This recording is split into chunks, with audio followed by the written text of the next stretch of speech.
Cyrodion Secundus had been built to manufacture war, and in preparing to defend itself, it had become indistinguishable from the thing it was designed to feed. Trenches crossed continents like scars, cut into the crust with excavator claws and demolition charges, some wide enough to swallow armoured columns, others little more than firing pits roofed in corrugated plasteel and packed with men who slept beside ammunition crates because there was nowhere else to lie. The primary hives rose from the plains like artificial mountain ranges, their upper spires stabbing through strata of poison cloud, while their foundations descended through kilometers of bedrock into forgotten industrial levels, where the oldest machine spirits had not known silence in thousands of years.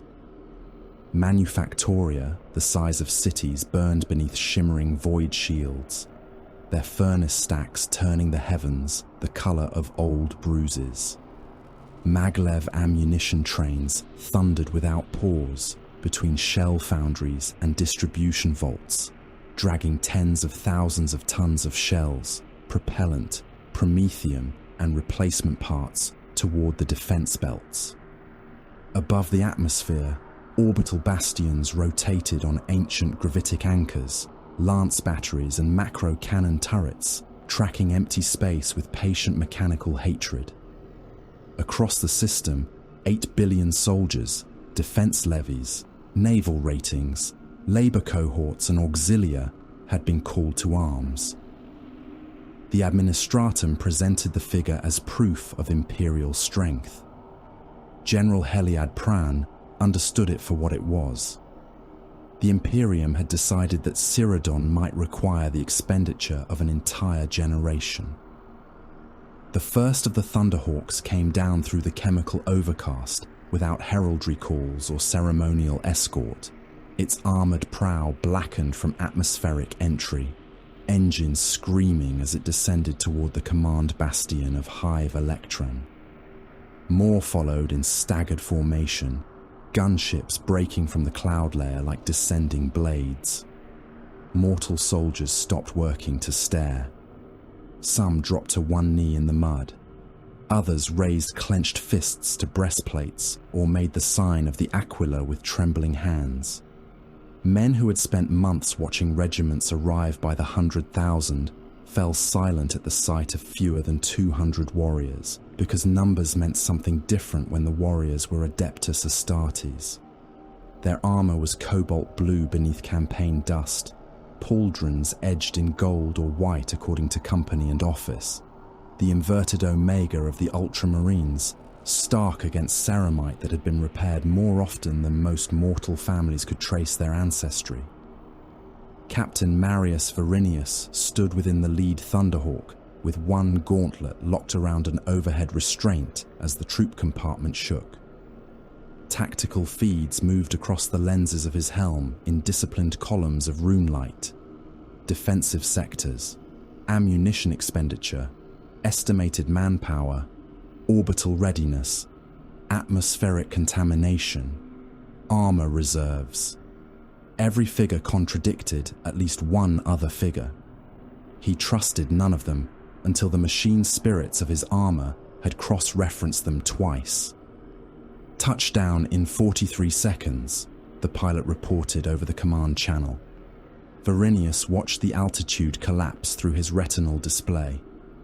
Void shield status at the primary manufactoria. The reply came from Brother Lucan, seated opposite him, whither the Thunderhawk struck the landing platform hard enough to make mortal architecture tremble. The assault ramp lowered into hot wind that carried oil, ash, and the distant metallic stink of foundry smoke. Verinius descended first, followed by Chaplain Otho Castor and the command squad.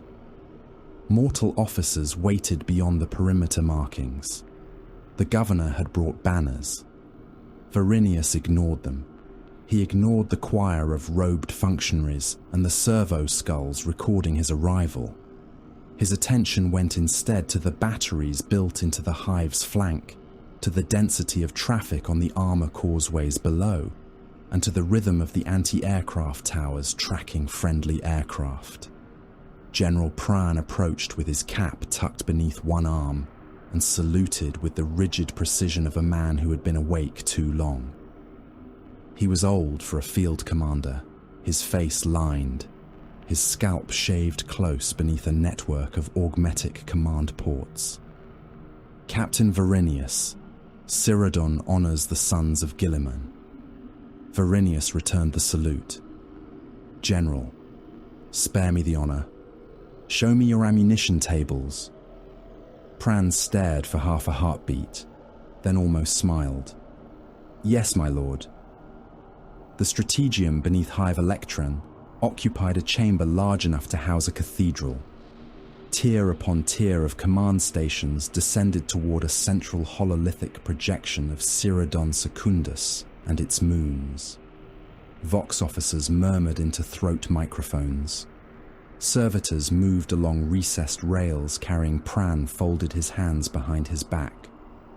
You believe something is coming.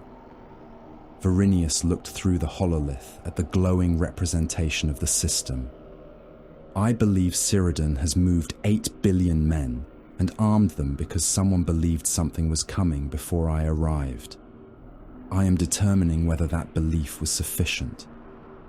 Castor stood nearby in black warplate, the skull helm hanging mag-locked at his hip. His Crozius Arcanum rested across his back like a weapon awaiting judgment. The question is not whether fear exists, the chaplain said. It is whether fear has found the correct name. Varinius gave him no answer. He preferred evidence to names. The first piece of evidence arrived from the Munitorum. 8 bulk munition convoys from the outer moon of Serix had failed to arrive within their assigned translation window. Each convoy carried macro shells, promethium drums, and heavy bolter ammunition intended for Cyrodian's orbital defense platforms. At first, the loss was blamed on warp delay. Then the projected delays exceeded tolerances. Varinius studied the shipping pattern and asked, "Were they dispatched together?" "No, my lord," Khârn replied. "They left over 3 separate cycles." "Escorts?" "Minimal. Serix is considered secure." Varinius looked at the general. No world is secure, not after it becomes useful. He ordered the remaining outbound traffic suspended and rerouted 3 Navy patrol groups toward the missing convoy lanes. The governor protested within the hour. Varinius never received the complaint because Lucan deleted it from the command queue before it reached him. The second warning came before the patrol groups had completed deployment. Monitoring Station Arcturos, a long-range auger platform beyond Serix, vanished from the defense network. There was no distress transmission, no reactor flare, and no debris signature. One moment, its machine spirit returned the same empty readings it had reported for decades. The next, there was nothing. Varinius watched the dead rune on the hololith. "Maintenance failure?" Khârn asked. "Possible," Brother Lucan said. "Probability?" "Low." "Sabotage?" "Possible." "Enemy action?" "Possible." Khârn exhaled through his nose. "A great many possibilities." Varinius turned toward him. "Then we remove them one at a time. Move the reserve armor from underground staging. Disperse it to secondary hides.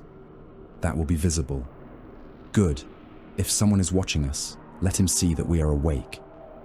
The third warning arrived as a scream from the astropathic sanctum. The doors opened, and Medicus servitors rolled out a dead astropath on a restraint cradle, his robe soaked from the nose downward, blood drying black beneath his ears. A surviving choirmaster followed, shaking so hard as by nightfall, reserve armor was moving beneath blackout orders. Lehman Russ squadrons rolled down processional boulevards never designed for war, their tracks cracking ancient paving stones beneath dozens of tons of steel. Basilisk batteries were towed from parade parks into camouflaged firing pits.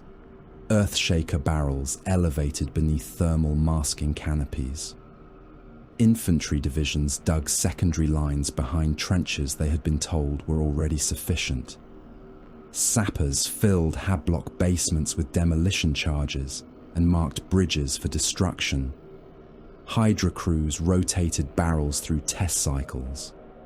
Bane blades were drawn from shrine hangars, where priests of the Omnissiah had spent decades maintaining them as relics rather than weapons. Pran stood upon an observation gantry high above the command levels and watched red movement runes multiply across his data slate. He commanded billions.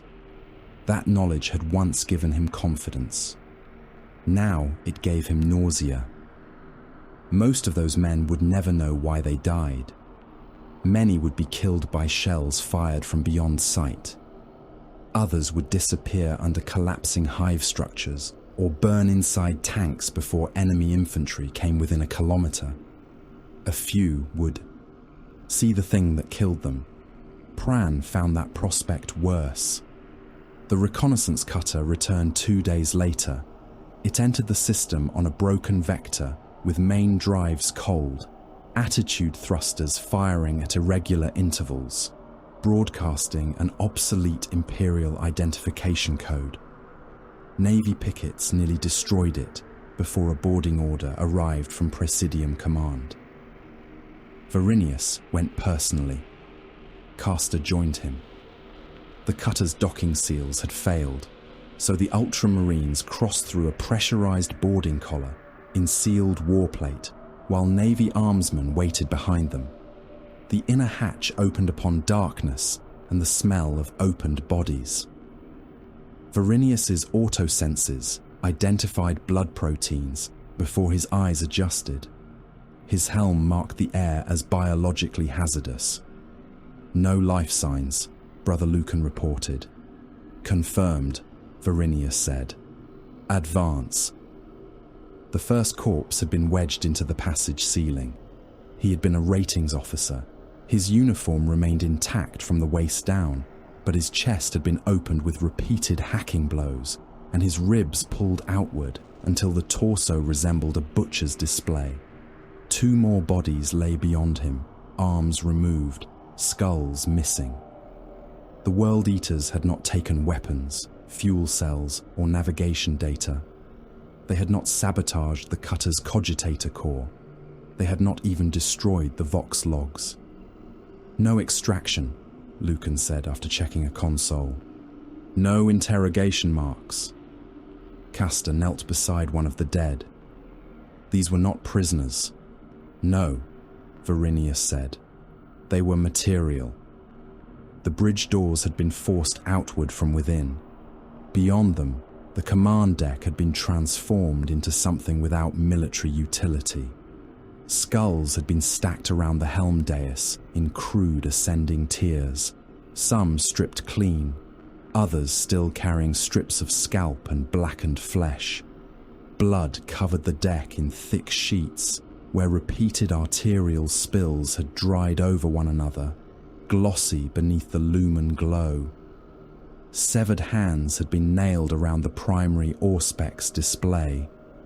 The captain of the cutter had been tied upright to his command throne with signal wire, his abdomen torn open and his entrails drawn across the controls like obscene devotional cords. His face remained untouched. His eyes had been removed. Castor rose slowly. I have seen this pattern. Varinius examined the bridge through layers of tactical data. Where? Across 3 separate massacre records attached to World Eaters' incursions.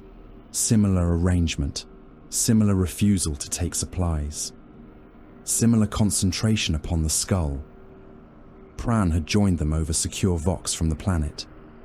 His voice came quieter than usual. You believe they did this? Castor looked toward the dead captain. I believe warriors sworn to Khârn did this.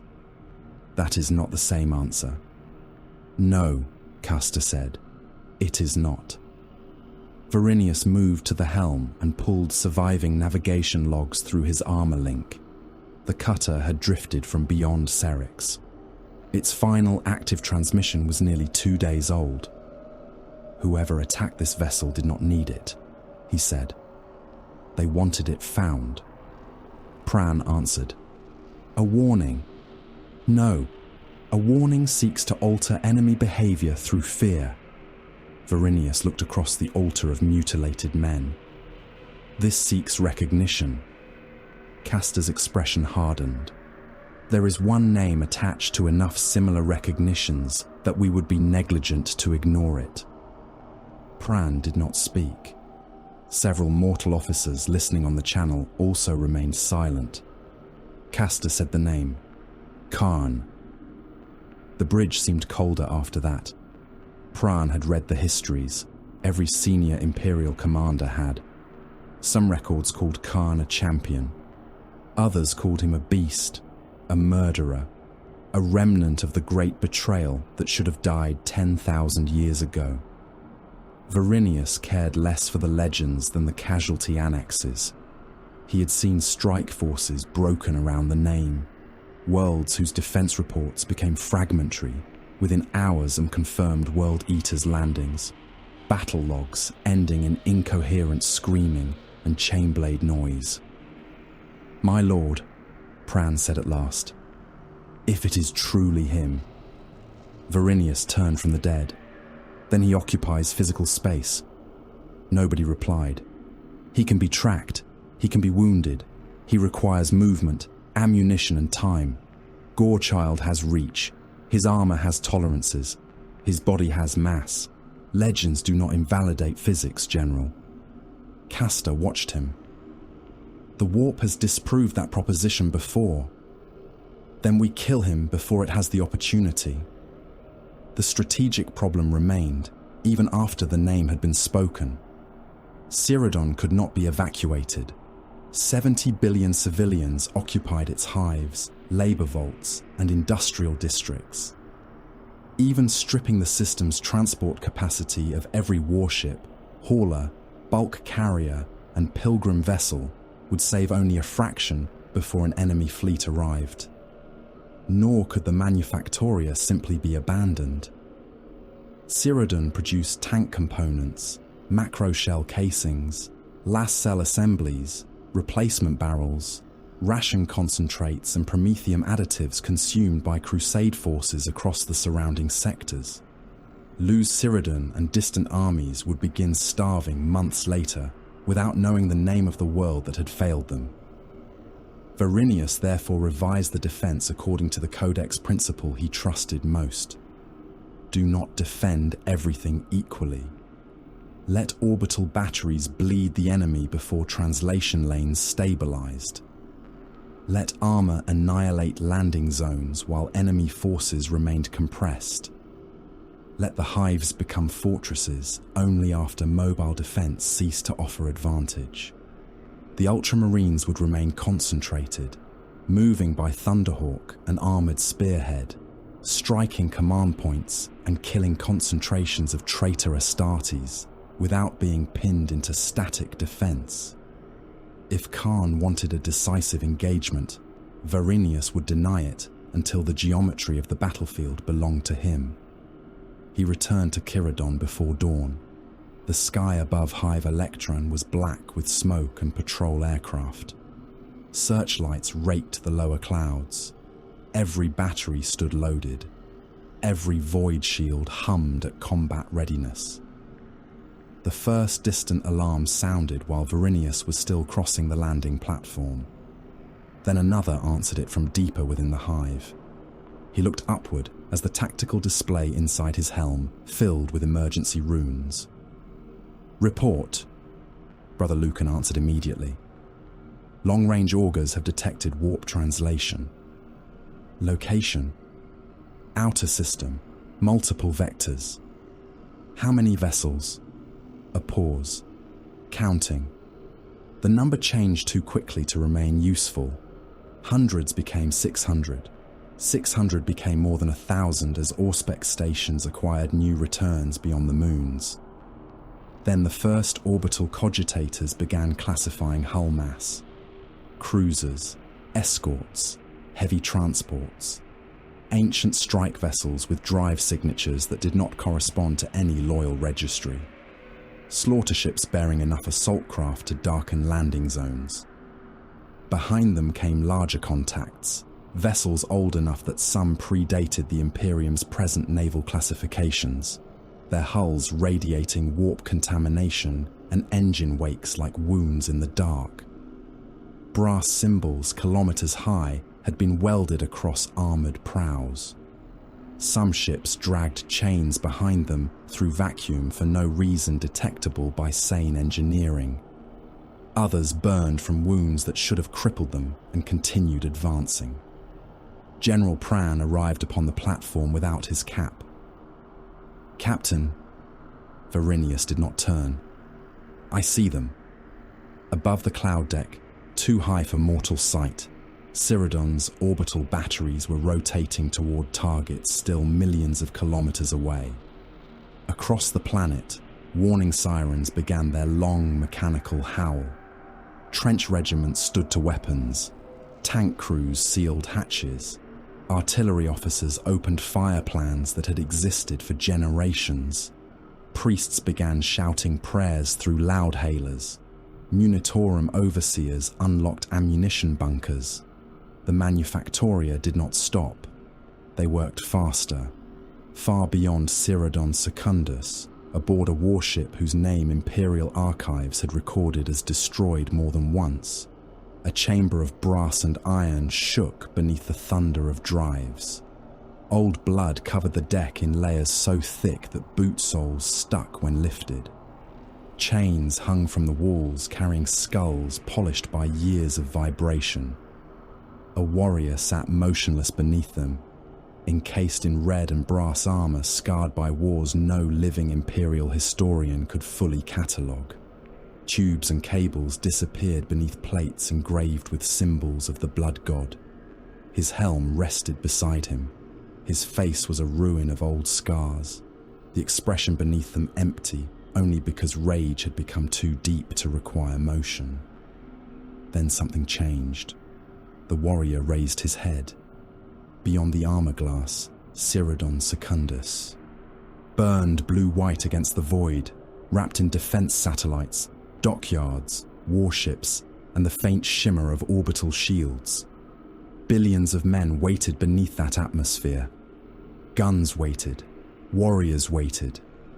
Somewhere among them were sons of Guilliman in blue ceramite, disciplined, proud, certain that every enemy could be measured and broken. Khârn stood. He lifted Gorechild from where the ancient chain-axe rested against the deck. The weapon's motor coughed once, then again. Chain teeth began to move, slowly at first, then faster, until the chamber filled with the mechanical scream of a weapon that had murdered across 10,000 years. Khârn stared at the world. There, the first guns fired before the enemy fleet had finished clawing its way free of the warp. Cyrodiil Secundus possessed no moon bright enough to illuminate the battle, yet for several heartbeats the outer system shone, as though a second dawn had been born among the stars. Lance batteries upon Defense Monitor Resolute Judgment discharged in sequence, columns of coherent light crossing tens of thousands of kilometers of darkness, before striking the prow of a traitor cruiser still wreathed in empiric discharge. Void shields flared violet, collapsed, returned for an instant, and vanished beneath the next strike. Macro cannon batteries followed. Each weapon chamber inside the orbital bastions was a cathedral of machinery, where hydraulic rams, ammunition hoists, sweating ratings, and lobotomized loading servitors existed for the single purpose of hurling shells larger than hab dwellings into the void. The fortress decks trembled under recoil. Torpedoes slid from launch tubes beneath their own cold guidance spirits, accelerating toward the invading fleet like artificial comets, while Imperial cruisers altered formation according to firing solutions calculated hours earlier. The Navy fought as it had been trained to fight, every vessel supporting another, every turn calculated against overlapping fields of fire. The enemy did not. The enemy came forward. A corrupted Grand Cruiser lost its entire starboard battery to a torpedo spread and continued accelerating. Another vessel suffered a lance strike through its engine decks, became a burning carcass with half its crew dead, and still altered course toward an Imperial monitor, because whatever remained alive aboard understood that mass possessed value, even after guns were silenced. It struck bow first. Armor thousands of tons thick, folded like heated metal. Compartments imploded. Hundreds of Imperial ratings disappeared beneath collapsing decks before emergency shutters could seal. The ruined Chaos vessel broke apart against the monitor, but its death had carried it close enough for boarding craft to launch from ventral bays, while the hull was still coming apart. Captain Marius Varinius watched the collision through the tactical hololith aboard the strike cruiser Honor of Macragga, where enemy contacts multiplied until individual runes became a mass of red across the projection.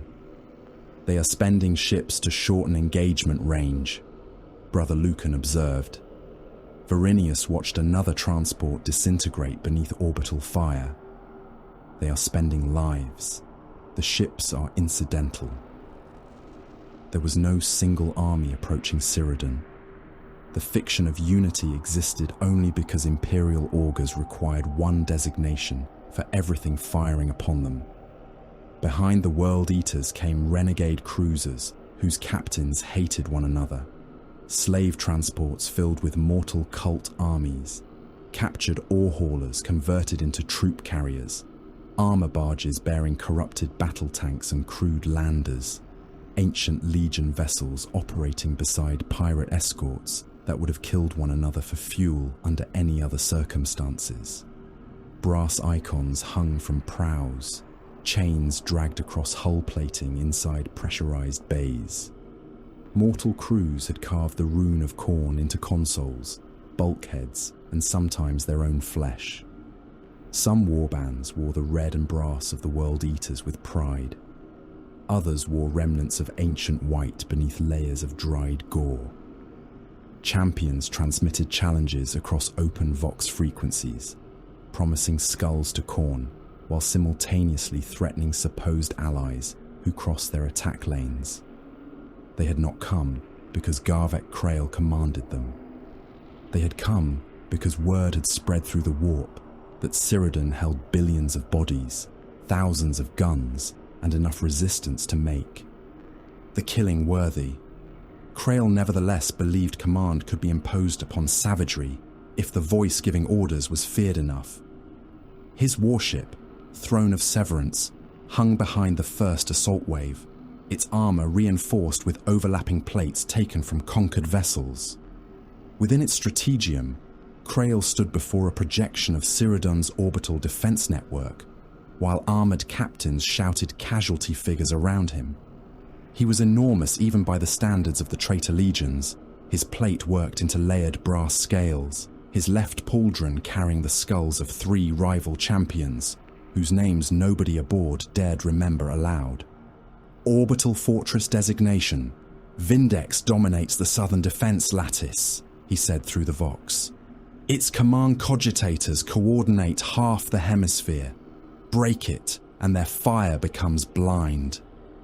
The warrior standing opposite him did not study the projection. Khârn looked only at the concentration of blue and white markers around the fortress. Krail noticed. "Astartes," he said. "Ultramarines. Your concern is there."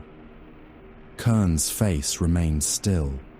The nails whispered beneath old scar tissue, each distant detonation travelling through the deck as a promise felt along his teeth. "How many?" he asked. Krail mistook the question for obedience. "Enough. Strike teams are rotating through the defense decks. Destroy Vindex and the planetary batteries lose their coordination. After that, Cyrodiil is open." Khârn looked once at the rune representing the fortress. Strategy had performed the only function he required from it. Somewhere inside that structure were warriors who would resist. Somewhere inside were sons of Guilliman. His gaze moved away from the projection. Krail continued speaking about approach vectors, breaching corridors and command levels. Khârn had already stopped listening. The first World Eater's attack craft launched before the traitor fleet had completed deployment. Assault boats tore from carrier bays under thrust violent enough to flatten mortal crews against restraints. Boarding torpedoes followed, blunt armoured projectiles packed with berserkers, whose armour had been locked into impact cradles. Imperial flak met them halfway. Defence lasers stitched white lines through the black. Autocannon shells burst around advancing craft in clouds of fragments. One assault boat simply vanished when a lance beam crossed its path. A boarding torpedo lost guidance, spun end over end, and struck the hull of a friendly transport, punching through 2 decks before detonating among thousands of Cult soldiers. Another was torn open along its length. The berserkers inside remained strapped into their restraints as pressure hurled them outward into vacuum, red armour turning slowly beneath starlight. Chain axes still clutched in gauntlets that would never reach an enemy. None of it slowed the rest. Vindex opened its closed defense batteries when the surviving craft entered range. The orbital fortress had been built around an adamantium core older than several surrounding hives, its exterior crowded with macro turrets, docking spines, sensor vanes and layered gun emplacements. Damage from the opening exchange had blackened the fortress's northern quarter, leaving several batteries dark and one docking spur venting atmosphere in a glittering plume. Varinius had ordered the damage left visible. Repair crews withdrew. Emergency beacons continued transmitting. Auxiliary power remained active through selected gun decks. To an attacker consumed by momentum, Vindex appeared wounded enough to be taken. The first boarding torpedoes struck exactly where he expected them. World Eaters came through ruptured hull plating into darkness. Their chain axes were already running. They found an empty gun gallery, followed lumen strips deeper into the fortress, and encountered the first sealed blast door. Melter charges hidden inside the frame detonated when the door was breached. White heat filled the corridor. Ceramite softened. 2 berserkers disappeared inside the flash, and a third emerged without his lower arm, roaring as though mutilation were encouragement. Automated turrets unfolded from ceiling recesses behind them and fired into their backs. Bolter shells struck armor, penetrated and exploded inside bodies engineered to survive wounds that would kill ordinary men. Red plate fragments struck the walls. The survivors charged forward and entered overlapping fire from Ultramarines stationed beyond the next junction. "Hold," Veteran Sergeant Khârn ordered. His brothers did not waste ammunition.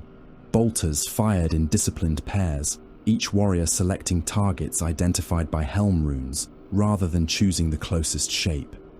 One World Eater lost his knee and fell. The next volley shattered his helm. Another raised a chain axe and disappeared beneath concentrated fire before completing the motion.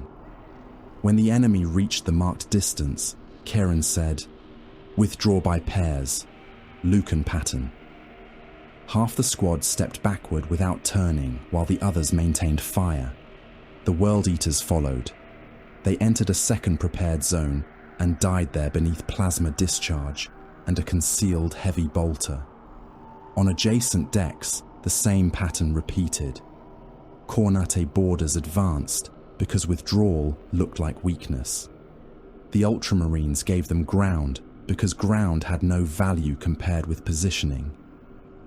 Varinius observed the trap through fortress telemetry aboard Honor of Macragge. Boarding pressure increasing on the northern decks, Lucan reported. Casualty ratio remains favourable. Do not extend to exploit. Varinius expanded the fortress display. They want contact more than position. Continue the withdrawal architecture.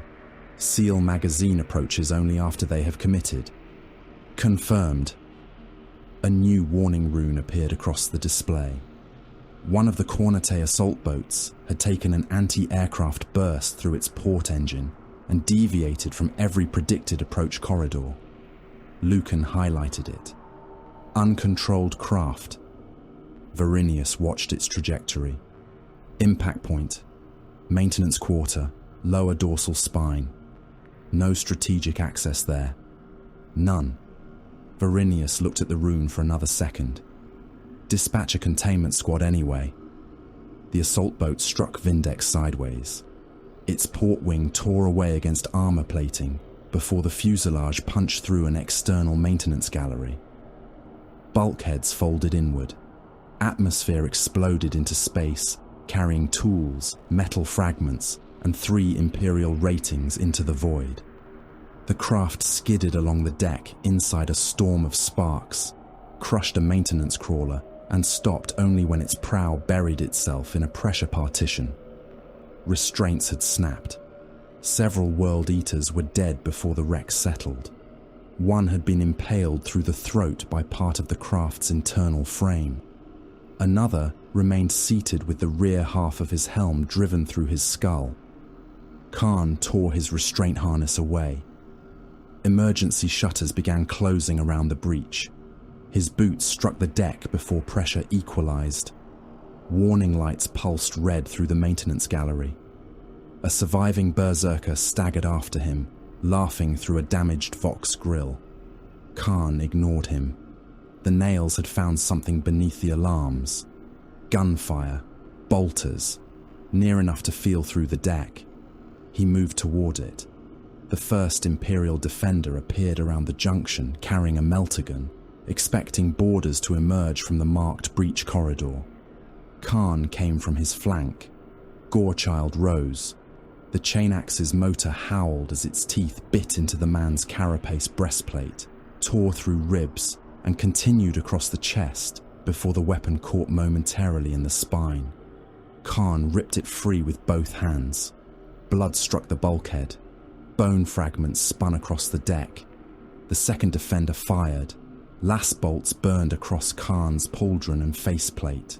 He crossed the distance before the third shot and drove Gorechild down through the man's shoulder, chain teeth ripping through collarbone, lungs and pelvis in a spray of pulverized flesh. The body came apart beneath the weapon. The containment squad reached him 3 junctions later. 10 Ultramarines filled the corridor in 2 combat elements, blue ceramite marked by muzzle flashes. Bolters fired before Khârn entered effective Chainax range. The first mass reactive round struck his breastplate and detonated against armor. The second cracked the edge of his gorget. The third penetrated beneath his left pauldron and exploded inside muscle. Pain became heat.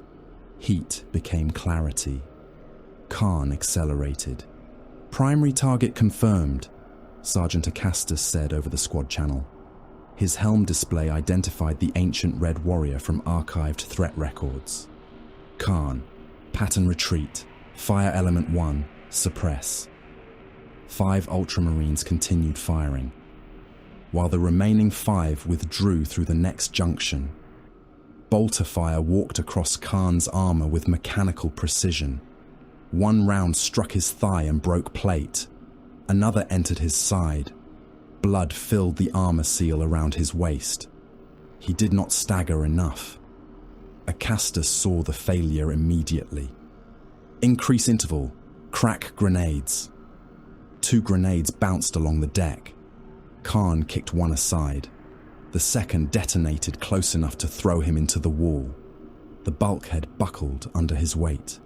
For one moment, the tactical squad gained distance. Acastus did not waste it celebrating. Second element, fire. First element, withdraw. Khârn rose before the sentence ended. A battle brother at the rear fired until his bolt gun locked open. Khârn's plasma pistol came up.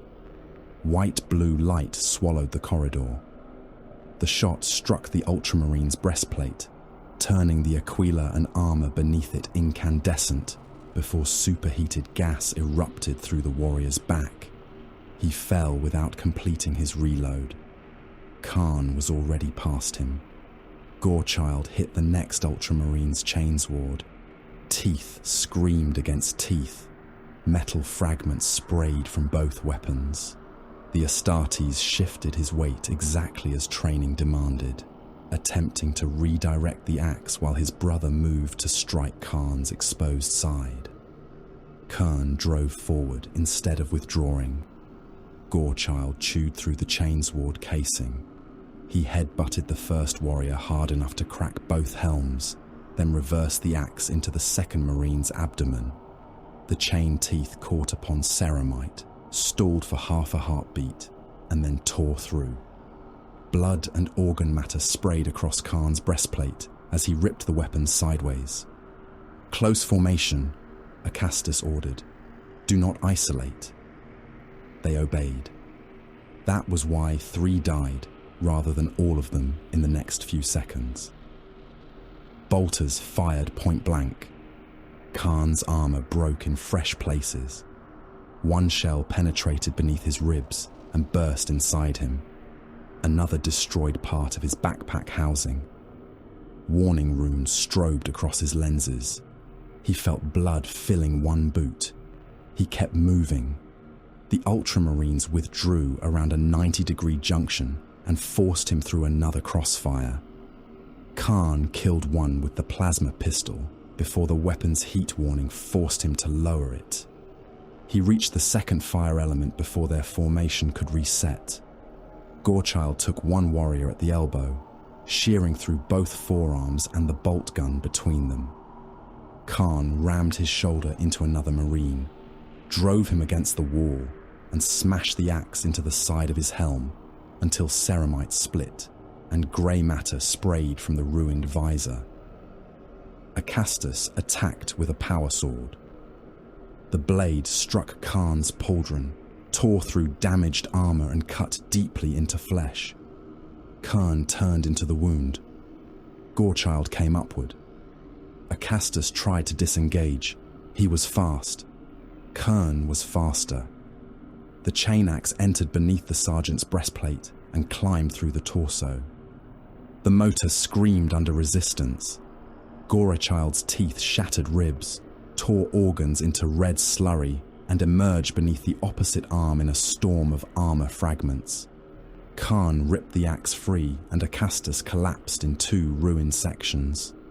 The remaining Ultramarines did not break. They withdrew. Khârn followed. Deep within Vindex, Fortress Commander Helion Dor watched blue life runes disappear from the internal display. World Eaters had breached 3 magazine approaches. 2 plasma conduits had been severed. The northern defense decks were lost. Boarding craft continued arriving faster than his remaining security forces could contain them. Varinius appeared over secure Vox. "Commander, evacuation status?" Dor looked at the fortress population tally. Thousands of ratings, gun crews, Mechanicus adepts and defense troops remained aboard. "Incomplete." "Can the magazines be denied?" "Yes." "Reactors?" Dor understood before the captain finished. "Yes." Silence followed. Varinius did not offer comfort. "Then do what necessity requires." Dor closed his eyes once. "For the Emperor." He opened them and turned to the reactor officers. "Begin overload." Alarms changed pitch throughout Vindex. Ultramarines received withdrawal orders immediately. Thunderhawks detached from protected hangars and began retrieving squads from designated extraction points, while Imperial crews continued manning guns. Some understood what the alarms meant, others did not. World Eaters heard the warnings and roared approval. They pushed deeper, hacking through blast doors, security troops and wounded men trying to reach evacuation corridors. Khârn heard the reactor sirens. He did not turn toward the nearest extraction breach. Ahead, somewhere beneath the decks, bolters were still firing. He went toward them. Vindex died 6 minutes later. Its plasma reactors exceeded containment and became a second sun above Cyrodiil. The fortress expanded into white fire, its armor shell tearing outward in fragments kilometers long. Gun towers broke free. Docking spines spun into the void, carrying burning bodies and ruptured craft. Thunderhawks raced ahead of the blast wave, while smaller vessels disappeared inside it. Cyrodiil's night hemisphere brightened as debris entered the atmosphere, burning armor and corpses tracing incandescent lines toward the world below.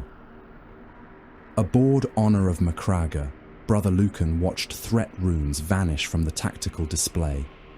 Fortress destroyed, boarding signatures lost. Varinius looked at the expanding debris field. Khârn? Lucan searched. No confirmed extraction. Threat rune extinguished. General Pran's voice came through the command channel. Then he is dead. Varinius said nothing. Seconds passed. Then an augur officer shouted from the lower strategium. Contact emerging from the debris. A single Khârn assault craft tore from the expanding fireball with one engine burning and half its armor peeled away. It rolled through wreckage, corrected on emergency thrusters, and began descending towards Cyrodiil. Static flooded an intercepted Vox frequency. Then came the howl of chain teeth. Gorechild was still running. The dead began falling from the heavens before the armies did. What remained of Vindex struck Cyrodiil Secundus in pieces large enough to possess weather of their own, burning through the upper atmosphere in incandescent arcs that turned night into a succession of false dawns. One section of armor plate, a fragment of the fortress's outer gun ring, came down over the eastern reaches of Hive Electron and hit with enough force to flatten 9 habitation districts beneath a wall of pulverized ferrocrete and thermal shock. A macro battery turret survived atmospheric entry almost intact, its kilometers of twisted support structure trailing fire, and buried itself in an industrial quarter where 6 million laborers had been ordered to remain at their stations. The impact drove debris through manufacturing walls, ruptured promethium reservoirs, and ignited refinery stacks that burned for days. Smaller fragments killed with less spectacle and greater frequency. Corpses came down frozen or charred, some still sealed inside pressure suits, others reduced to blackened pieces that struck roofs, roadways and troop columns with the hard, wet sound of butchered meat thrown from a height. Defense regiments marched through it. They marched past buildings burning from roof to foundations, past civilians digging with bare hands where entire hab levels had collapsed, past Munitorum recovery crews painting casualty sectors onto walls because there were too many bodies to count individually. Imperial Command issued no general acknowledgement of the catastrophe. The war had not yet properly reached the ground, and already millions were dead. There was no value in allowing 8 billion armed men to think about that. Then the landings began. The western sky filled first. Mass conveyors punched through the cloud cover behind curtains of burning debris, their hulls broad and ugly, built to survive descent rather than fly. Defense lasers speared upward. Some transports burst apart before reaching the ground, spilling tanks, men, and broken machinery across hundreds of kilometers. Others landed hard enough to flatten their own deployment zones, ramps slamming into mud, while mortal cult armies poured out beneath banners of flayed skin and hammered brass. Renegade armor followed them. Corrupted Lehman Russ hulls wearing chains around their turrets. Ancient predators in Legion colors obscured beneath dried gore. Tracked gun platforms dragged from wars whose names had been forgotten. Assault craft screamed down after them wherever resistance appeared strongest. Boarding torpedoes that had survived the Void War were repurposed as atmospheric coffins, smashing into defensive lines and disgorging red-armoured killers through ruptured earth. Dropcraft struck in clusters around artillery positions. World Eaters came out firing pistols and roaring through vox grills, chain axes already running. They did not wait for the mortals. They did not establish perimeters. They went where the guns were loudest. Across the western continent, thousands of landings happened at once. Commanders tried to give them names, but the map changed faster than language could keep pace. A transport group burned over the Tyrant Plain. 36 assault boats broke through above Fortress Kaldaan. A corrupted armour convoy reached the western salt roads and drove directly into a minefield without deploying scouts. Somewhere in that vast convulsion of war, one crippled assault craft came down trailing black smoke from a ruined engine. It struck the outskirts of an artillery reserve zone, bounced once, tore through a defense berm, and stopped on its side beneath a rain of burning fragments. No auger station marked the event as important. No Imperial officer halted to study it. There were too many contacts, too many fires, too many men dying. Khârn ripped his way out through the broken hull. His armour had not recovered from Vindex. Several plates were split. One shoulder guard had been torn deeply enough for the fibre bundles beneath to show through in blackened strands. Blood had dried inside the seals around his waist and thigh. His helm displayed warning runes he no longer bothered reading. None of it mattered. The butcher's nails had begun to sing again the moment the craft entered the atmosphere. Artillery rolled across the land in waves. Engines screamed. Men shouted over open channels. Somewhere ahead, millions were killing and being killed. The nails translated all of it into a single red pressure behind his eyes. Other World Eaters dragged themselves from the wreck. Some had been with Khârn aboard Vindex. Others had boarded the craft in the final seconds before the fortress died. Names were irrelevant. Warband markings were irrelevant.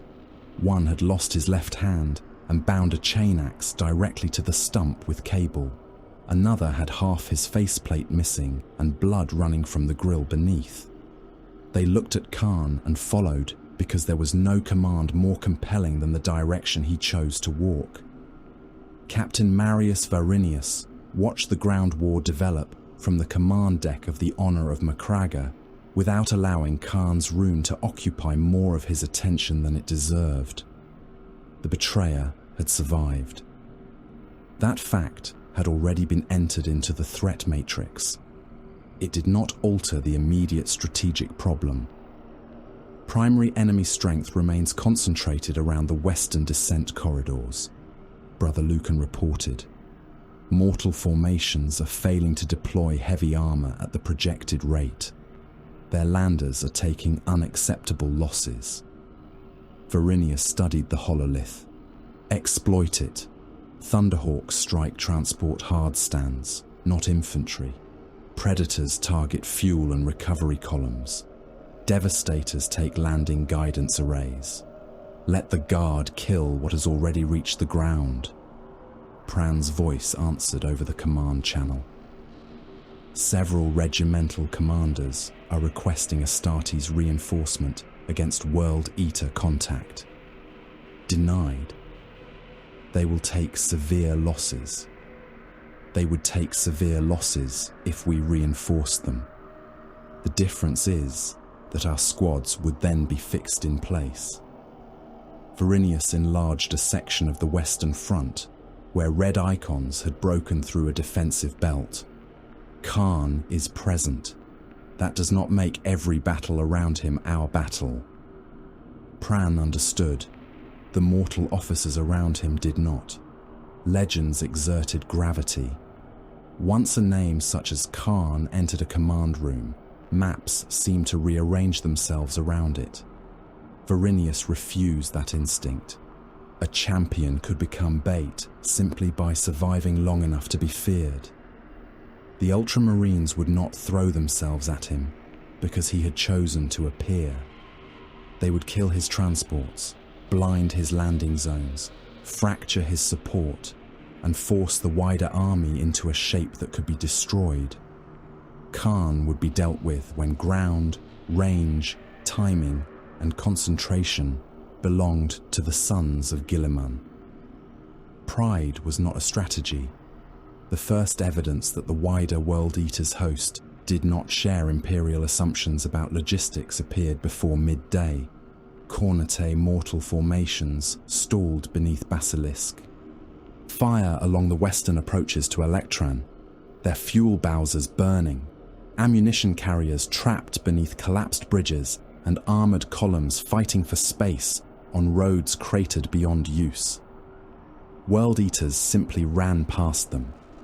Several dozen red-armoured warriors crossed open ground while shells burst around them hard enough to throw tanks onto their sides. The first detonation tore 5 berserkers apart. Another warrior lost both legs below the knee and continued dragging himself forward by his elbows, chain axe bumping beside him until a second shell reduced him to a cloud of fragments and armour shards. Khârn ran at the centre without formation. Earth rose around him in black fountains. A shell struck close enough to lift him from his feet and hurl him into a crater wall. He landed among the severed torsos of cult soldiers, rolled once and stood. The nails rewarded proximity to death. Pain sharpened the world. Smoke became red-grey shadow. Every explosion was a drumbeat urging him onward. The Imperial armour found them beyond the next ridge. A Lehman Russ squadron had been held in reserve beneath camouflage screens until enemy infantry crossed the designated kill line. 8 tanks emerged from hull-down positions almost simultaneously, battle cannons traversing toward the red-armoured figures running through the smoke. The first shell hit before the World Eaters changed direction. 2 berserkers vanished completely. The blast took another warrior's arm and half his torso, throwing the remains across a crater. Heavy bolters opened from sponsons, filling the ground with explosive rounds. Khârn threw himself behind the burning hull of a destroyed chimera as rounds tore through metal around him. A battle cannon struck the wreck. The transport lurched sideways under the impact, its armour peeled back, and Khârn moved with it, using the collapsing vehicle as cover while the tanks corrected their aim. The nearest Russ advanced to clear its field of fire. Khârn broke from cover. Its hull-heavy bolter found him first. Rounds hammered his breastplate and thigh. One burst against his hip and sent broken ceramite spinning away. He reached the tank before the gunner could walk the stream of fire upward. His gauntlet caught the track guard. He hauled himself onto the moving hull while the turret began rotating. A hatch opened and the commander emerged with a bolt pistol raised. Gorechild struck him before he fired. The chain axe bit into the commander's shoulder, tore through bone, and dragged the man halfway out of the cupola before Khârn wrenched the weapon free. Blood flooded the hatch rim. Khârn kicked the corpse aside and drove Gorechild into the cupola mount. The chain teeth screamed against armour. Metal came away in incandescent fragments. The weapon caught, shuddered, then chewed deeper. Khârn forced the opening wide enough for one arm, then both. He tore the hatch assembly upward and dropped inside. The fighting compartment became too small for every sound it contained. The loader turned with a shell still in his hands, and Khârn smashed Gorechild's haft into his face, crushing jaw and teeth into the back of his throat. The gunner reached for a sidearm. Khârn caught his wrist and drove the man's forearm against the edge of the breach until the bones snapped through skin. Blood sprayed the interior wall. The driver tried to climb from his seat. Khârn stamped down on the man's spine and felt vertebrae give beneath his boot. Someone screamed. Gorechild filled the compartment with chain blade howl and atomized blood. By the time Khârn rose back through the cupola, the inside of the Russ was painted red. He seized the turret controls, training manuals, targeting rituals, and machine spirit catechisms meant nothing to him. He had fought alongside and against Imperial armor for 10,000 years. He knew what levers moved guns. He knew what pressure fired them. The battle cannon discharged without a proper solution, sending a shell into an Imperial infantry position on the far slope. Men vanished beneath the detonation. Khârn rotated the turret again. Another tank was crossing his sight line. He fired. The round struck low, breaking the Russ's track and throwing it sideways. He laughed once without humor, then abandoned the stolen tank as return fire began converging upon it. The battle widened until individual deaths became arithmetic. Basilisk batteries fired until recoil dampers overheated and barrels glowed dull red beneath thermal shrouds. Servitors loaded shells without pause, mechanical arms lifting ammunition, while flesh and blood crews collapsed from exhaustion around them. Hydra platforms turned the sky into intersecting ladders of tracer fire as assault craft and thunderbolts fought through the cloud cover. Medici stations overflowed. Men lay on floors beneath hanging lumen strips, while orderlies stepped over amputated limbs because there was nowhere left to place them. Trench pumps clogged with blood and mud. Ammunition trains arrived carrying shells and departed carrying wounded, then eventually stopped carrying wounded because the outbound tracks were needed for more shells. Regimental commanders died and were replaced by colonels, then majors, then captains, who discovered that the command of hundreds of thousands had reached them because every man above them was dead. General Pran watched casualty projections climb into figures too large to possess meaning. Millions were dying each hour across the Western continent, and still the Manufactoria continued working. Brother Ansier entered the battle beneath that sky. The dreadnought came forward with the measured certainty of a siege engine, cobalt sarcophagus scarred by centuries of war. Honor rolls and purity seals had been burned from parts of his hull by previous campaigns, yet the white inverted Omega remained visible beneath soot. His assault cannon spun before the World Eaters reached effective charge range. The weapon spoke in a sustained metallic roar. Berserkers came apart beneath it. One lost both legs and half an arm before his torso hit the ground. Another raised a chain axe and disappeared behind a curtain of explosive impacts. Ansier continued advancing, fire controlled, rotation disciplined, every burst walking from target to target. 3 World Eaters reached him. The first struck the dreadnought's frontal plate and achieved nothing. Ansier's power fist closed around the warrior's upper body. Ceramite cracked. The fist contracted. Blood and armor fragments erupted between adamantium fingers. Ansier threw the remains aside and pivoted as the second berserker attacked his flank. The assault cannon fired at point-blank range. The warrior ceased to exist from the waist upward. The third tried to climb onto the dreadnought's hull.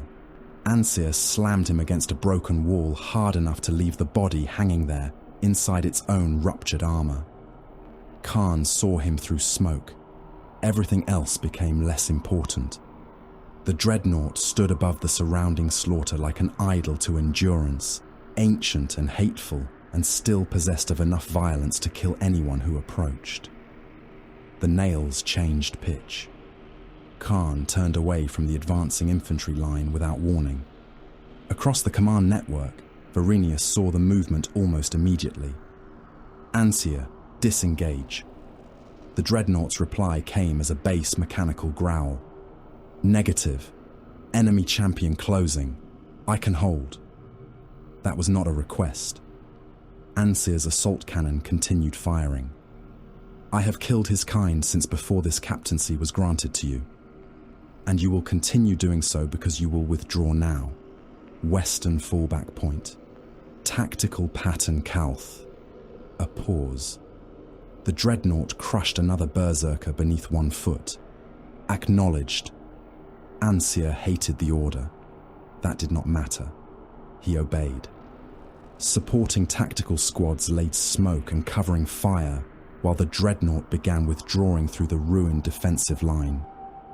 Khârn saw the blue war machine receding and accelerated. World Eaters surged around him, drawn by the same obvious prey. One moved into Khârn's path. Gorachild's haft smashed into the warrior's helm hard enough to cave one lens inward. The berserker fell. Another pushed close, roaring something about the skull being his.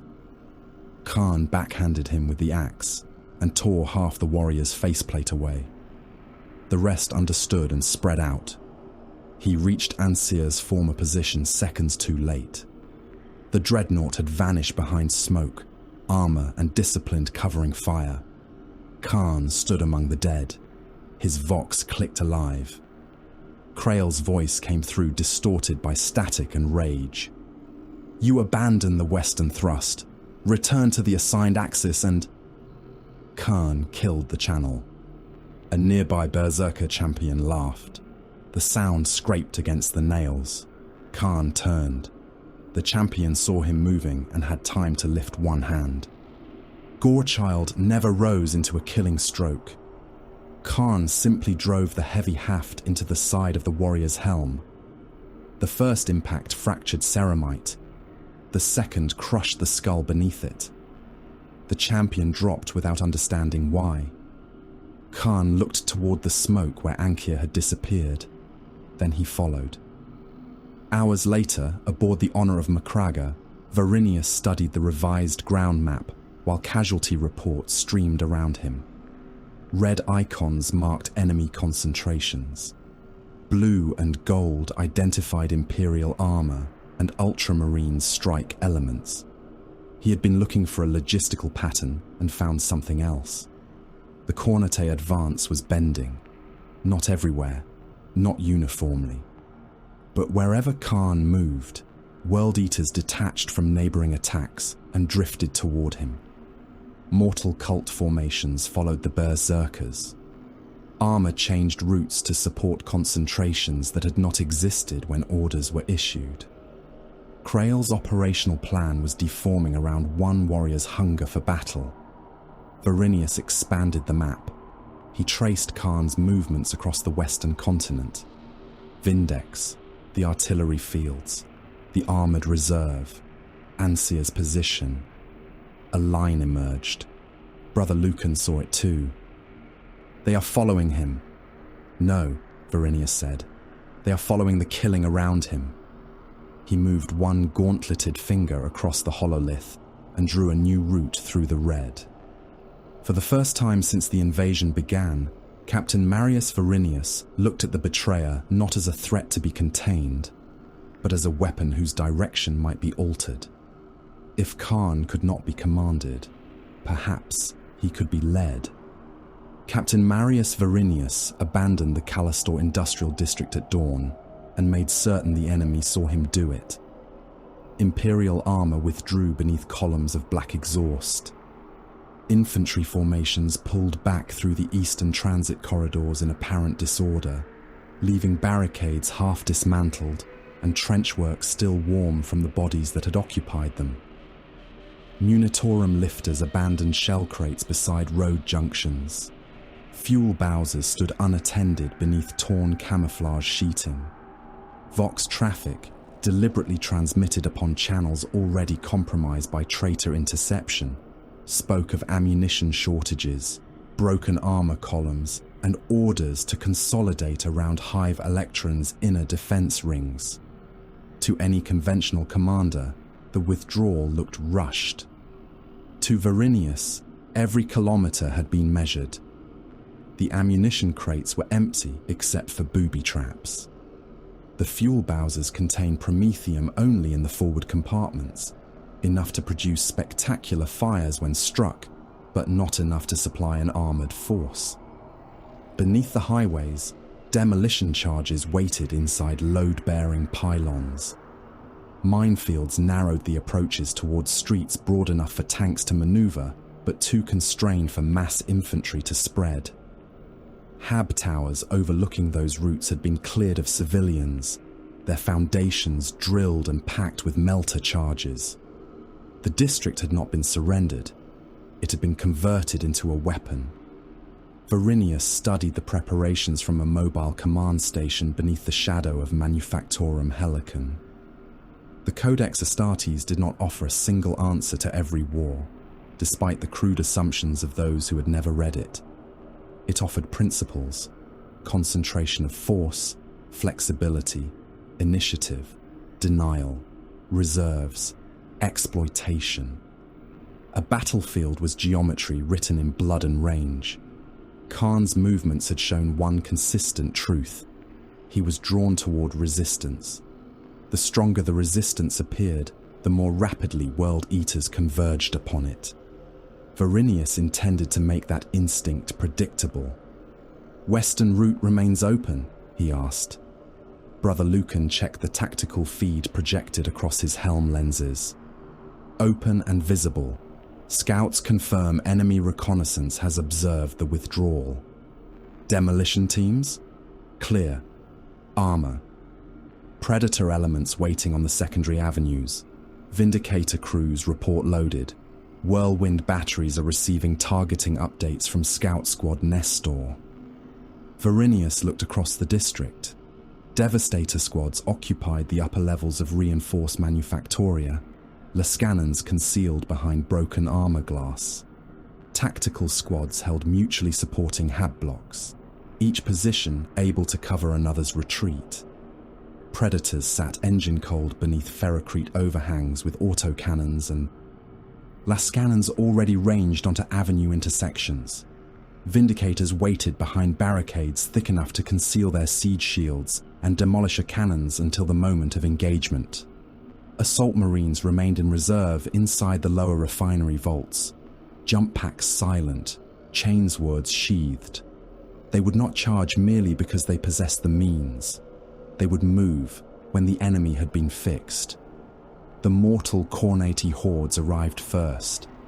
They came through the abandoned western districts by the tens of thousands, packed around tanks, gun carriages, and captured troop carriers, whose hulls had been painted with blood and crude red sigils.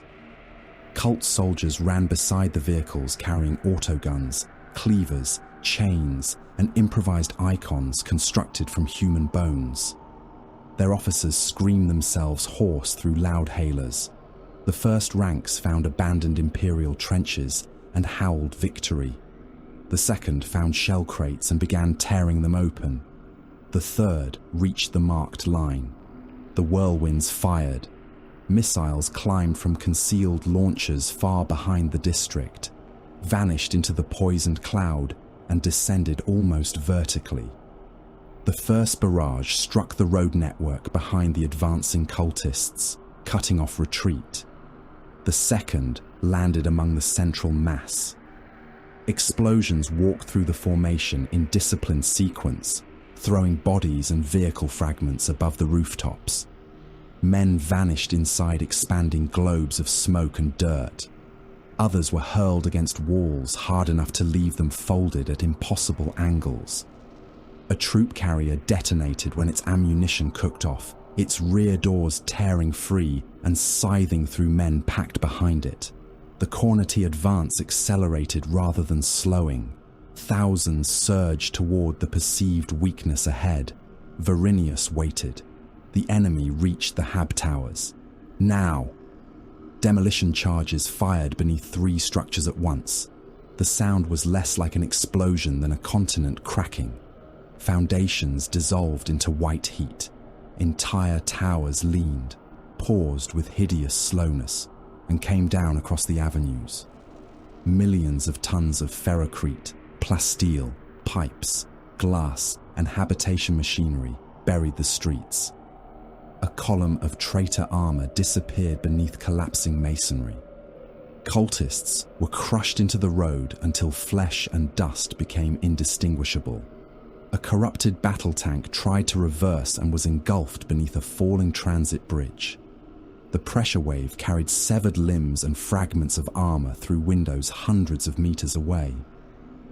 Before the dust settled, Imperial Guard batteries opened from beyond the district. Earthshaker shells came down among the survivors. Verinius watched casualty runes multiply. "Priority armor only," he ordered. "Astartes ammunition remains conserved." Tactical Marines acknowledged. The Ultramarines fired when the first World Eaters appeared behind the mortal wave. They were easier to identify through smoke than men. Larger, faster, red armor showed between broken walls and burning vehicles. Devastator Lascannons fired from the upper manufactoria. A World Eater disappeared from the waist upward when a beam crossed him. Another lost an arm and half his backpack before dropping behind wreckage. Predators opened on the avenues and turned a traitor rhino into a burning obstruction. Mortal guard formations continued killing everything else. The arrangement was deliberate. Billions of Imperial soldiers existed across Cyrodiil. Fewer than 200 Ultramarines had arrived. A bolter magazine fired into cult infantry was ammunition not available for a traitor Astartes. Khârn entered the district through the western ruins. He recognized the trap before the World Eaters around him did. The absence of useful supplies was too complete. The abandoned defensive positions were too clean. Fire came from angles that permitted withdrawal instead of desperate resistance. The mortal hordes had been allowed to reach exactly the ground upon which they could be destroyed most efficiently. The sons of Gilliman were ahead. The nails pulsed. Khârn kept walking. A berserker beside him pointed toward an eastern avenue where blue armor had appeared briefly between smoke banks. "There! The corpse worshippers break!" Khârn ignored the words. He could hear the pattern beneath the guns. Bolter fire came in measured bursts. Lascannons discharged only when heavy targets presented themselves. Nobody was. Panicking. The retreat was performance. That made it better. A shell struck behind him and threw 3 World Eaters across the street. One landed without a head. Another tried to stand with a length of reinforcing bar driven through his abdomen. Khârn passed them. Gorachild hung low in his right hand, chain teeth idling. His plasma pistol remained holstered. Enemy fire shifted eastward. He followed it into Manufactorum Helicon. Inside, the war contracted from continents to meters. Smoke filled the processing halls beneath the roof gantries. Promethium burned from ruptured pipes, turning machinery into silhouettes behind walls of orange flame. Powdered ferrocrete and metallic ash fouled autosenses. Thousands of corpses lay where cultists had forced the entrances, their heat signatures merging with fires and moving troops until Auspec's returns became a storm of meaningless ghosts. Khârn's helm flickered. Range data appeared, vanished, returned corrupted. A rune marking ammunition feed status blinked amber and died when another bolter round struck his chest plate. He did not need the display. The gunfire was close enough to taste through the vibration in his teeth. Veteran Sergeant Iulus Khârn watched Khârn's rune enter the Manufactorum and ordered his squad to break visual contact. "Rear pair, hold, main element, east gallery." His brothers moved without hesitation. Bolter fire snapped from behind pipe housings, then ceased before Khârn could reach the source. Khârn had studied the telemetry from Vindex. Khârn accelerated toward resistance and used hesitation as an opening. The answer was not to stand harder. It was to make every apparent opening lead somewhere worse. "Crack teams ready." 2 acknowledgement icons flashed inside his display. "Melter." "Set," Brother Helios replied. "Tower supports exposed." "Then wait." Khârn broke through a partition wall rather than taking the corridor. Ceramite shoulder plates shattered sheet metal and supporting braces as though they were bone. A tactical marine fired from less than 20 meters. 3 bolt rounds struck Khârn's torso before Gorechild reached him. The first detonated against ancient plate. The second split armor near the ribs. The third penetrated shallowly and burst inside muscle. Khârn hit the marine with enough force to lift him from the floor. Gorechild came across horizontally. The Ultramarine caught the axe upon his chainsword. For a heartbeat, the 2 chain mechanisms shrieked against one another. Teeth broke from the smaller weapon and sprayed across the floor. Khârn twisted. The chainsword was ripped from the Marine's hands. Gorechild reversed and took the warrior's left arm at the shoulder, spraying blood across a pressure manifold. The Ultramarine stepped into the wound rather than away from it, drove a combat blade beneath Khârn's damaged pauldron and buried it to the hilt. Khârn headbutted him. The impact fractured the Ultramarine's faceplate. A second headbutt drove the broken lenses into the skull beneath. Khârn ripped the knife from his own shoulder and threw the corpse aside. "Target committed," Khârn said. Crack grenades came from 2 levels. Khârn saw the first and moved. The second detonated behind him, throwing shrapnel through his backpack vents. The third exploded beneath a catwalk support. Metal folded. He leapt over the falling structure and landed inside overlapping bolter fire. Tactical Marines shot from 3 positions, never remaining exposed longer than necessary. Bolts struck his thigh, hip, chest, and helm. One explosion tore away most of his left shoulder guard. Brass trim spun into smoke. Fiber bundles beneath the plate snapped loose and whipped against his arm. The armor's left side strength amplification fluctuated. Warning sigils bled across his vision. Blood ran down his ribs and gathered beneath his belt seals. He roared and charged. Khârn watched him move exactly where expected. Helios. The melter weapon fired into the base of Processing Tower Canticus. For an instant, the tower's supporting spine glowed white. Then it failed. The structure stood more than 100 meters high, loaded with refinery drums, pipe assemblies, and ore processing machinery. Its lower supports dissolved. The entire tower tipped across the manufacturing floor. Khârn looked upward as thousands of tons of iron and machinery descended upon him. The impact erased the corridor. The blast of dust and debris struck Khârn's squad even behind cover. His armor compensated automatically, locking joints against the pressure wave. One battle brother was thrown from his feet. Another vanished beneath a collapsed conduit. The tower continued settling with sounds like distant thunder. Fire spread through ruptured Promethean pipes and turned the wreckage orange. No one cheered. Khârn rose. "Confirmation."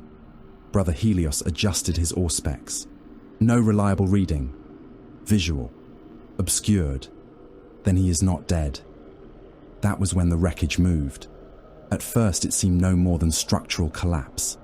A beam shifted. A section of pipe rolled free. Then something struck upward from beneath the debris. Once. Again.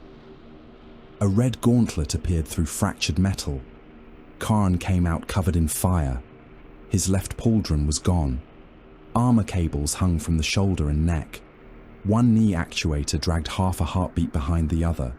His helm display had become a red blur of fault runes, so he tore the helm from his head and threw it aside. Blood ran from his scalp, nose, and mouth. One eye was swollen, nearly closed. Gorechild's casing was dented but intact. The nails screamed louder than pain. Khârn saw him and understood that the trap had succeeded tactically and failed biologically. "Fall back." Khârn reached the rear security element before the word finished crossing the Vox. Gorechild took Brother Morayon at the elbow. The axe continued through the bolt gun and into his breastplate, chain teeth ripping armor fragments into the flesh beneath. Khârn kicked the Marine backward and used the movement to wrench the axe free. Brother Thesson came from the side with a chainsword. Khârn caught the weapon against Gorechild. Teeth collided, shattered, flew. He forced the chainsword downward, smashed his forehead into Thesson's helm, and drove a knee into the warrior's abdomen hard enough to dent ceramite. The Ultramarine folded. Khârn reversed the axe and buried it in the back of his neck. A bolter fired from behind him. Khârn turned with the impact. One round burst against his backplate.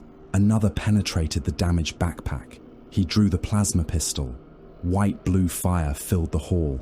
The shot struck an Ultramarine through the upper chest. Ceramite became incandescent around the impact. Flesh beneath flashed into steam. The warrior hit the floor with the center of his torso burned into a black cavity. Khârn fired while withdrawing. Spacing! Do not bunch! Khârn came through them anyway. He used Gorechild when there was room, the axe haft when there was not. He broke one Marine's jaw with an elbow, seized the warrior by the gorget, and hurled him into another battle brother, hard enough to send both through a railing. He stamped upon a wounded World Eater who had crawled into his path without appearing to notice whose armor he crushed. The betrayer was not dueling. There was no artistry to admire. He occupied space violently and made everything inside that space die. Khârn reached the extraction corridor with four brothers still moving. Varinius's voice entered his helm. Khârn, status. Target active. Rear element compromised. We are withdrawing through Helican East. A pause measured in less than a second. Negative. Hold position. Khârn understood immediately. Confirmed. He stopped retreating. His surviving brothers stopped with him. Beyond them, Khârn emerged through smoke and fire. Varinius stood inside the mobile command bunker 3 streets away. The tactical display showed Khârn inside Manufactorum Helican, surrounded by friendly life runes that were disappearing too quickly. The Vindicator behind Barricade Sigma had a firing solution. Its demolisher cannon could not distinguish traitor from loyal within the target structure. That distinction had become irrelevant. Vindicator Sigma, Varinius said. Fire. The crew hesitated only long enough to confirm authentication. The demolisher cannon discharged. The shell struck Helican's lower structure and detonated inside the Manufactorum. Walls bulged outward. Floors collapsed. Support columns disintegrated. The secondaries followed as planted charges beneath the district fired in sequence. Entire sections of the block folded into themselves. Ferrocrete, machinery, bodies and burning fuel descended into a crater hundreds of meters across. Khârn's squad vanished from the tactical display. So did the World Eaters around them. Varinius watched the dust cloud rise. Mark all life signs uncertain, he said. Night came slowly to Callistor. Searchlights swept across the ruins while artillery continued beyond the horizon. Apothecaries moved through areas declared temporarily secure, cutting progenoid glands from fallen Ultramarines with reductors, while servitors carried armored corpses toward waiting Thunderhawks. One apothecary found Brother Marion beneath a collapsed beam and recovered what could still be saved. Another discovered only parts of Thesson. Khârn was eventually located alive beneath a fractured gallery, unconscious, armor crushed across one side, but life signs stable. Several of his brothers were not found at all. The rubble above Khârn remained still. For hours, there was only distant gunfire. Then, beneath hundreds of tons of ferrocrete and twisted machinery, something struck upward. Once. Dust shifted between broken stones. Twice, A buried beam moved. Then Gorechild screamed back to life. Pain came first, then sound, then the number 8, because 8 mattered when almost nothing else did. 8 heartbeats between the deeper detonations rolling through the buried dark.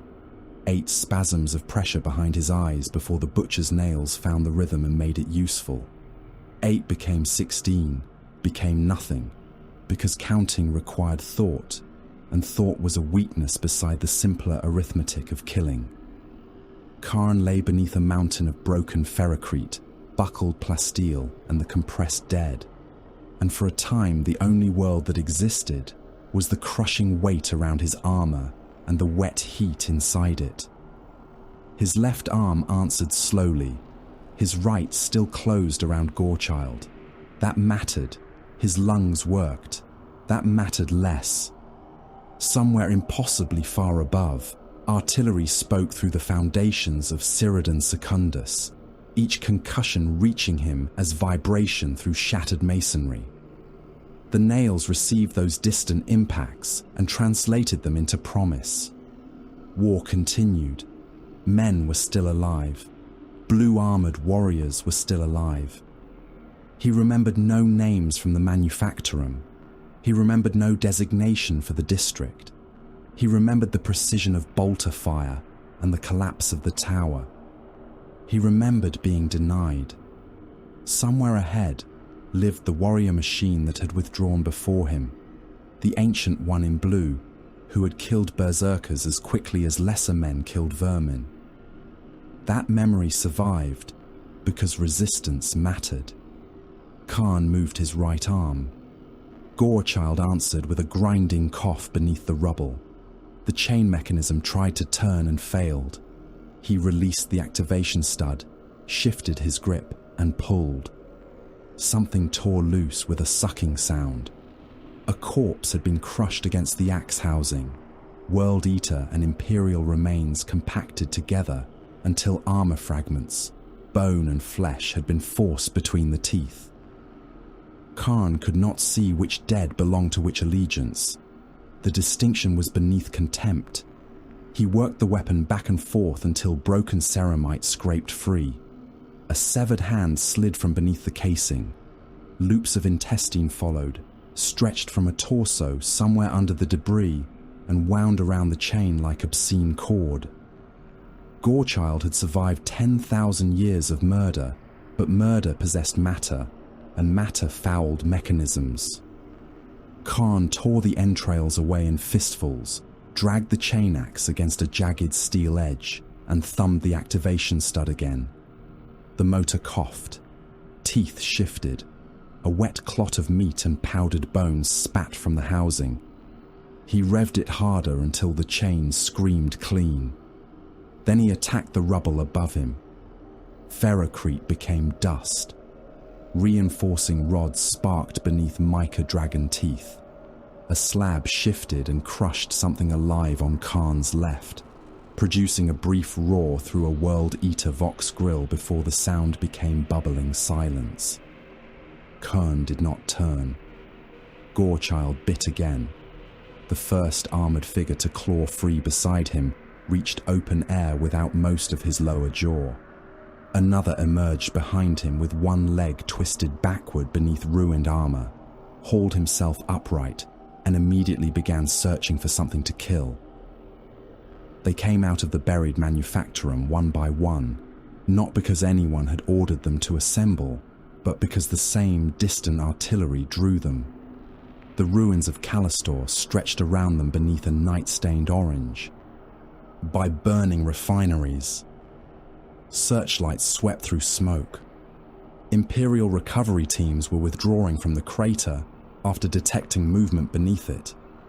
Khârn climbed over the crushed body of an Ultramarine whose blue armor had been flattened almost to the thickness of a shield, stepped through a slurry of blood, coolant and powdered masonry, and felt the nails change their rhythm. Something heavy moved beyond the smoke. Mechanical footfalls, precise, slow, each impact deep enough to enter the ground through Khârn's boots. Brother Anseer had remained because Captain Varinius required 7 additional minutes to reposition the mobile reserve behind the eastern killing grounds. 7 minutes was a small thing on a planetary war ledger. To Ankir, it was reason enough. His sarcophagus stood within a ruined transit plaza beyond Callistor, framed by toppled statues and wrecked armor. His ancient chassis painted the cobalt of Macragga beneath soot and impact scars. Assault cannon barrels rotated under his right arm. The power fist mounted upon the left opened and closed once, servos growling, the storm bolter fixed beneath it, tracking the first red figures appearing through the smoke. Anseer had seen the great enemy in forms younger warriors knew only through catechism and archive. He had awakened from honoured sleep to fight greenskin hordes, traitor Astartes, Xenos monstrosities, and men who had sold their souls for scraps of power. The warriors coming toward him inspired no fear. The name of the one among them inspired only disgust.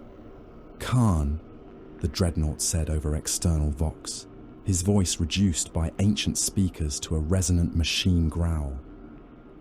The betrayer crawls from another grave. You have become tedious. Khârn stepped into view. Come, he said. Anseer's assault cannon reached full rotation. The first burst cut through the berserkers around Khârn, like industrial machinery fed into flesh. One warrior lost his head and both shoulders before the body understood it was dead. Another was struck across the pelvis, armor and bone exploding outward as the upper torso spun away from the legs. A third World Eater charged directly into the fire and vanished inside a storm of red plate, blood mist and broken chain-axe teeth. Khârn moved before the cannon walked onto him. He crossed behind the wreck of a Lehman Russ as shells hammered the tank, punching through already ruined armor and showering him in fragments. Anseer advanced rather than waiting. The dreadnought understood cover as well as any living warrior, and knew Khârn would use wreckage to break the weapon's tracking arc. He fired the storm bolter into one side of the tank, while the assault cannon tore apart the other, forcing the betrayer to keep moving. You were a son once, Anseer said as he advanced. Now you are appetite in armor. Khârn came around the wreck at a run. Anseer rotated.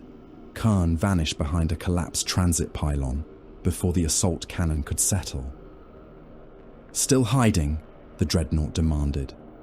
Angron bred poor heirs. Khârn answered by attacking the ground. Gorachild struck cracked roadway where demolition damage had undermined the plaza. The first blow tore through paving stone. The second ripped reinforcing mesh from beneath it. A berserker charged Anseer from the opposite direction, roaring praise to Khârn. Anseer caught him in the power fist and crushed him before throwing the corpse aside. Another attacked the dreadnought's rear quarter. The storm bolter fired and opened the warrior from groin to throat. Khârn struck the roadway again. A section of weakened pavement collapsed beneath Anseer's right foot. The dreadnought lurched as several tons of armored chassis shifted into the cavity. It was not enough to topple him, but enough to slow the turn. Khârn emerged from the pylon's shadow and sprinted toward the assault cannon arm. Anseer anticipated him. The power fist came across with shocking speed. Khârn tried to turn inside the blow. He was not fast enough. The fist struck him across the chest and shoulder. Ancient ceramite split with the sound of stone breaking. Khârn left the ground, crossed several meters of open plaza, and went through a ferrocrete wall hard enough to turn it into a cloud of pulverized dust. He hit the floor of the structure beyond and continued through a machine bench before stopping against a support column. For several seconds there was nothing inside his skull except white pressure. His left ribs moved incorrectly. His damaged shoulder no longer answered at all. A red haze pulsed across one eye. The nails shrieked through all of it. Ancir pulled his foot free from the broken roadway. "Presidium actual," he transmitted. "Target struck. Confirmation pending."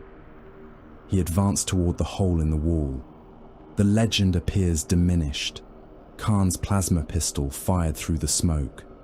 The white-blue bolt struck the dreadnought's right knee assembly. Armor vaporized. Actuator fluid burst outward in a flaming spray. Ancir staggered as warning runes filled his internal vision. His right leg locked halfway through a step. "Correction," the dreadnought said. Khârn came through the smoke. He was bleeding heavily now. One side of his breastplate had been crushed inward. Broken armor plates hung from cables and fiber bundles. His left arm moved with reduced strength, but the right still carried Gorechild. He did not charge Ancir's front. He circled toward the damaged leg, forcing the dreadnought to pivot upon the failing joint. Ancir's assault cannon fired. Khârn dropped behind a wrecked transport as shells ripped the upper hull apart. He emerged low, struck the knee assembly with Gorechild, and immediately moved again. The axe did not cut through the joint. Its teeth bit into damaged armor, tore away hydraulic lines, and sprayed black fluid across Khârn's legs. Ancir slammed the power fist downward. Khârn rolled aside. The fist punched through the roadway up to the wrist. A World Eater climbed onto Ancir's back. Khârn did nothing to assist him. Ancir drove himself backward into a wall. The Berserker burst between the dreadnought's armored chassis and ferrocrete, flesh and blood squeezing from either side of red plate. The instant Ancir's attention shifted, Khârn moved. He climbed the crippled leg, using ruptured armor seams as handholds. The Stormbolter fired beneath the power fist at an angle barely capable of reaching him. Shells struck Khârn's thigh and abdomen. One detonated beneath an armor plate and tore a fist-sized crater into his side. Khârn kept climbing. Gorechild hacked into the assault cannon feed assembly. The chain axe caught on bundled cables, shrieked under resistance and tore them apart. The cannon's roar became a mechanical stutter. Ancir rotated his torso violently, trying to throw him free. Khârn locked one arm around the upper chassis. "Parasite!" Ancir snarled. Gorechild came down again. The assault cannon stopped. Ancir smashed Khârn against the remains of a hab wall. Armor broke from the betrayer's back. Khârn lost his grip and dropped halfway down the dreadnought's hull, hanging from one hand. The power fist reached for him. He fired the plasma pistol into the fist's wrist joint. The shot burned through actuator housings. The great hand spasmed closed inches from Khârn's head. Khârn climbed. Gorechild struck the frontal armor surrounding the sarcophagus. The teeth screamed. This was not infantry plate. The sarcophagus had been designed to survive anti-armor fire and centuries of war. Gorechild gouged a channel through the outer plating and kicked back hard enough to jar Khârn's shoulder. He hit the same place again. Armor fragments sprayed his face. Ancir slammed his chassis against the wall repeatedly, trying to dislodge him. Khârn's broken ribs ground together each time. He struck again. The chain caught, stalled, and spat sparks. He tore it free, revved it, and drove it back into the weakened seam. The armor split. Ancir continued fighting. His crippled power fist hammered uselessly against the wall near Khârn. The Stormbolter fired until its angle became impossible. The dreadnought lurched forward, trying to crush Khârn beneath his own mass. Gorechild went into the open seam and tore through cables, life support conduits, and the inner coffin shielding. The sarcophagus opened. There was no giant inside. There was almost nothing recognizably human. Brother Ansier existed as a ruined torso, suspended in amniotic fluids and ancient machinery, skin pale beneath tubes, what remained of his limbs ending in scar tissue and interface plugs.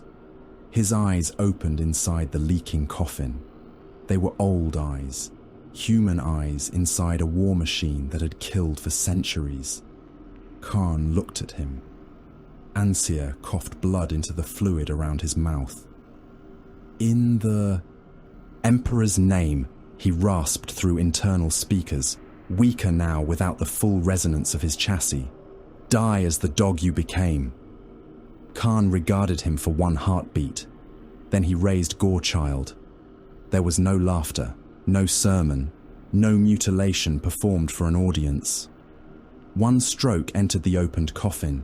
The chain axe took Ankir's head cleanly enough that the skull remained largely intact. Life support monitors flatlined. The dreadnought went still.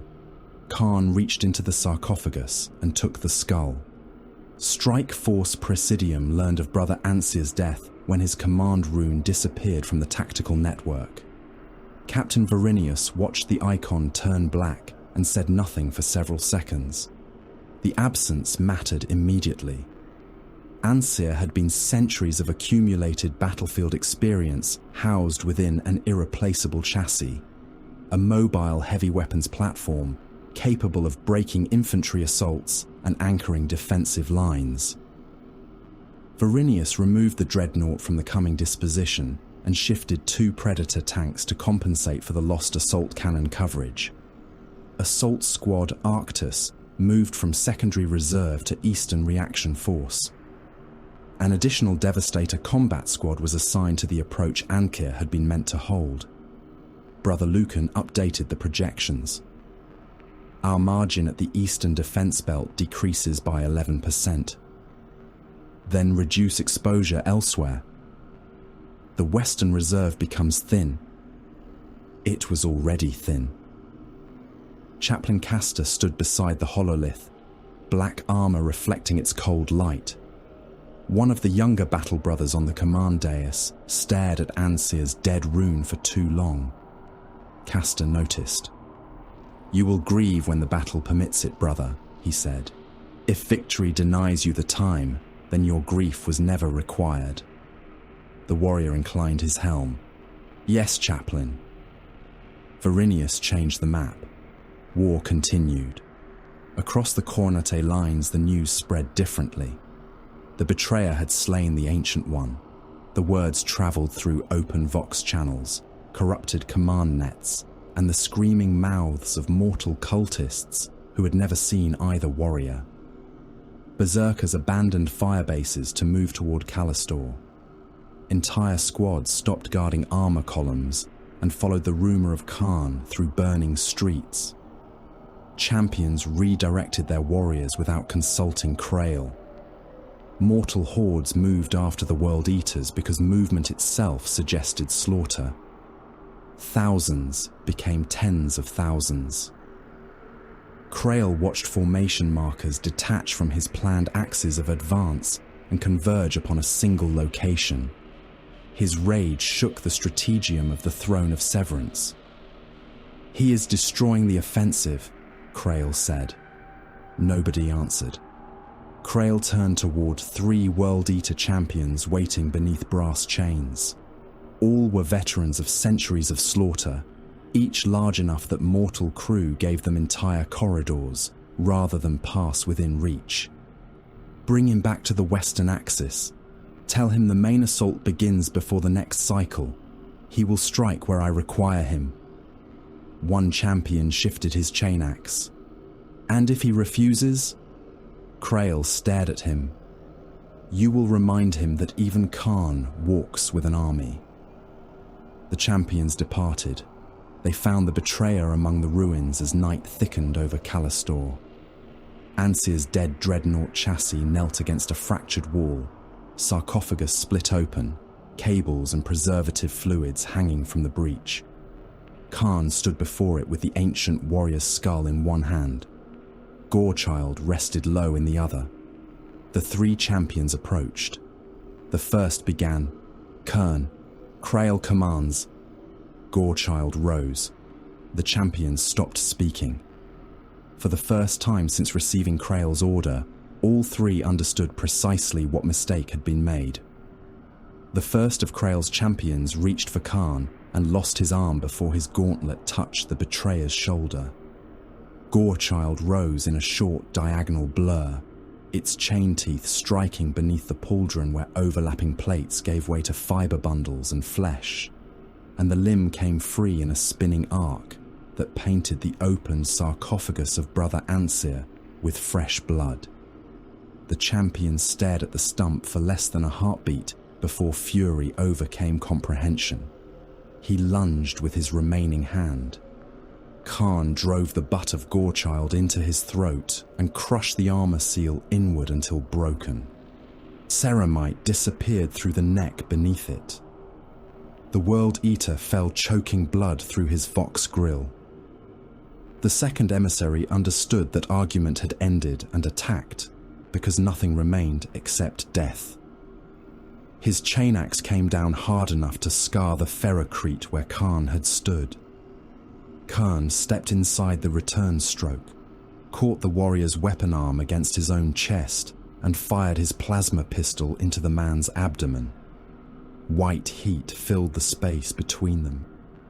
Armor became molten around the impact, and the champion folded as his organs cooked inside his plate. Khârn tore Gorechild across the back of his helm while he fell.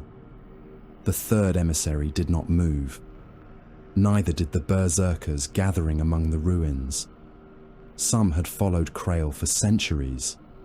Some had fought beside Khârn for hours. None mistook what they had witnessed for a challenge to leadership. Khârn had no interest in leading them. That was precisely why his authority was absolute. He could be followed because he went towards slaughter. He could not be owned because nothing lived long enough to place a hand upon his chain. Beyond Callistor, the eastern continent had ceased to resemble land.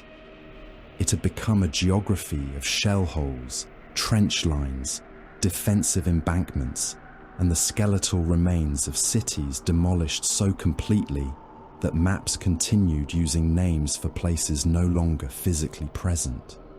Trenches ran for thousands of kilometers, sometimes 3 systems deep, sometimes 12, linked by communication cuts in which men waded through water blackened by ash and corpses.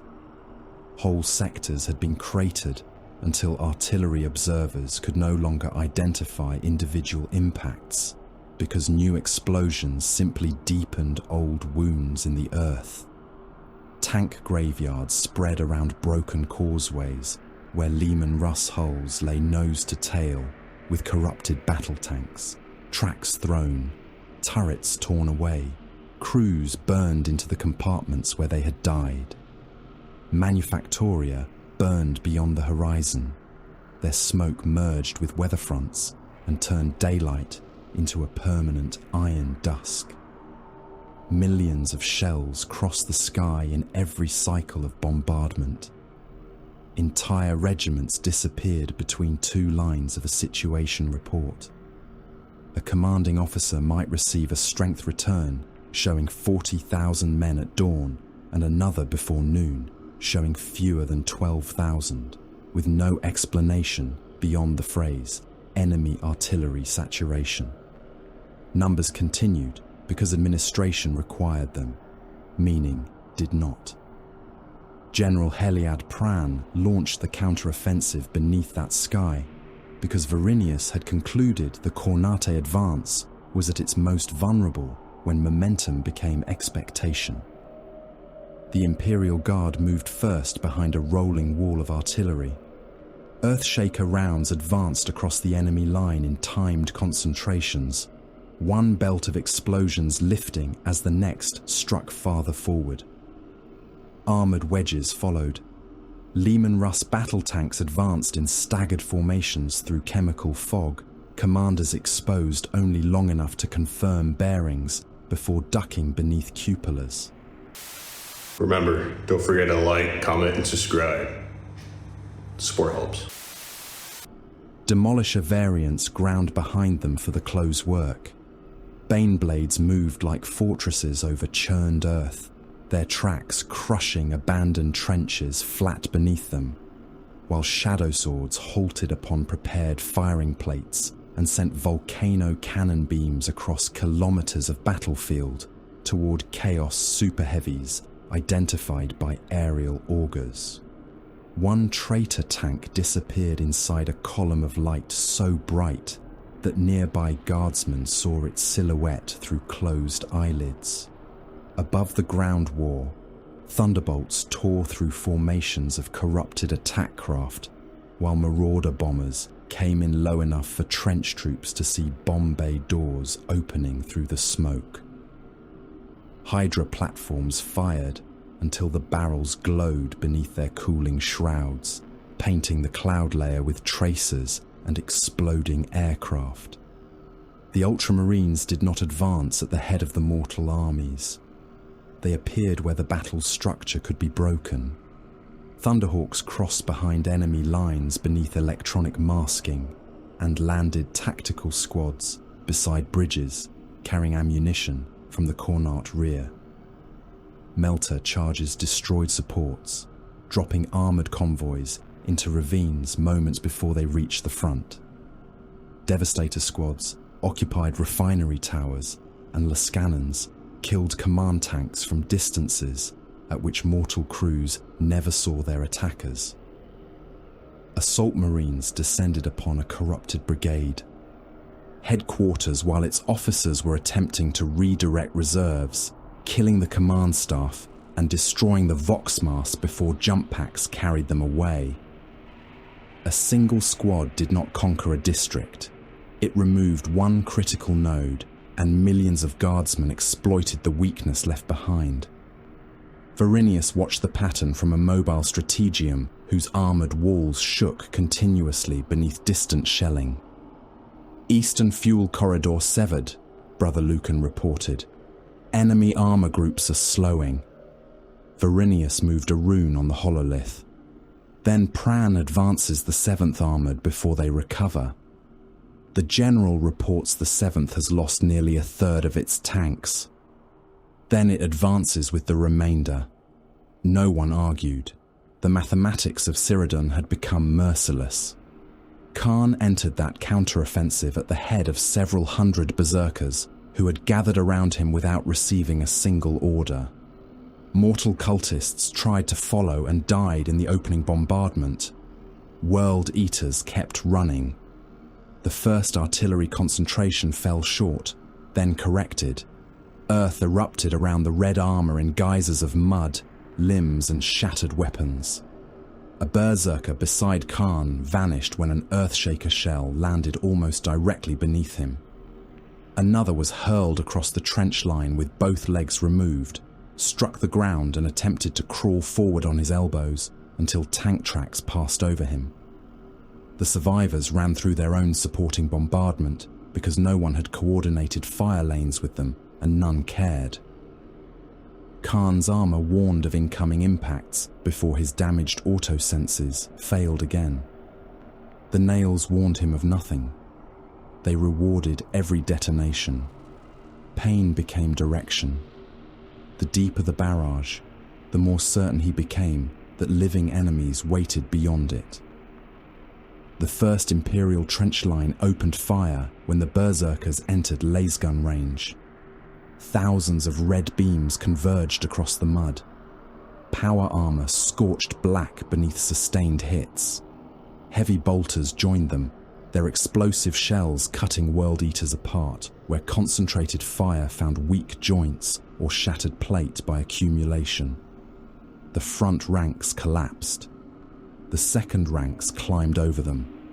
Men in the trenches saw red armoured giants continue advancing through fire that had killed entire mortal assaults and began to understand that they were not defending ground against soldiers.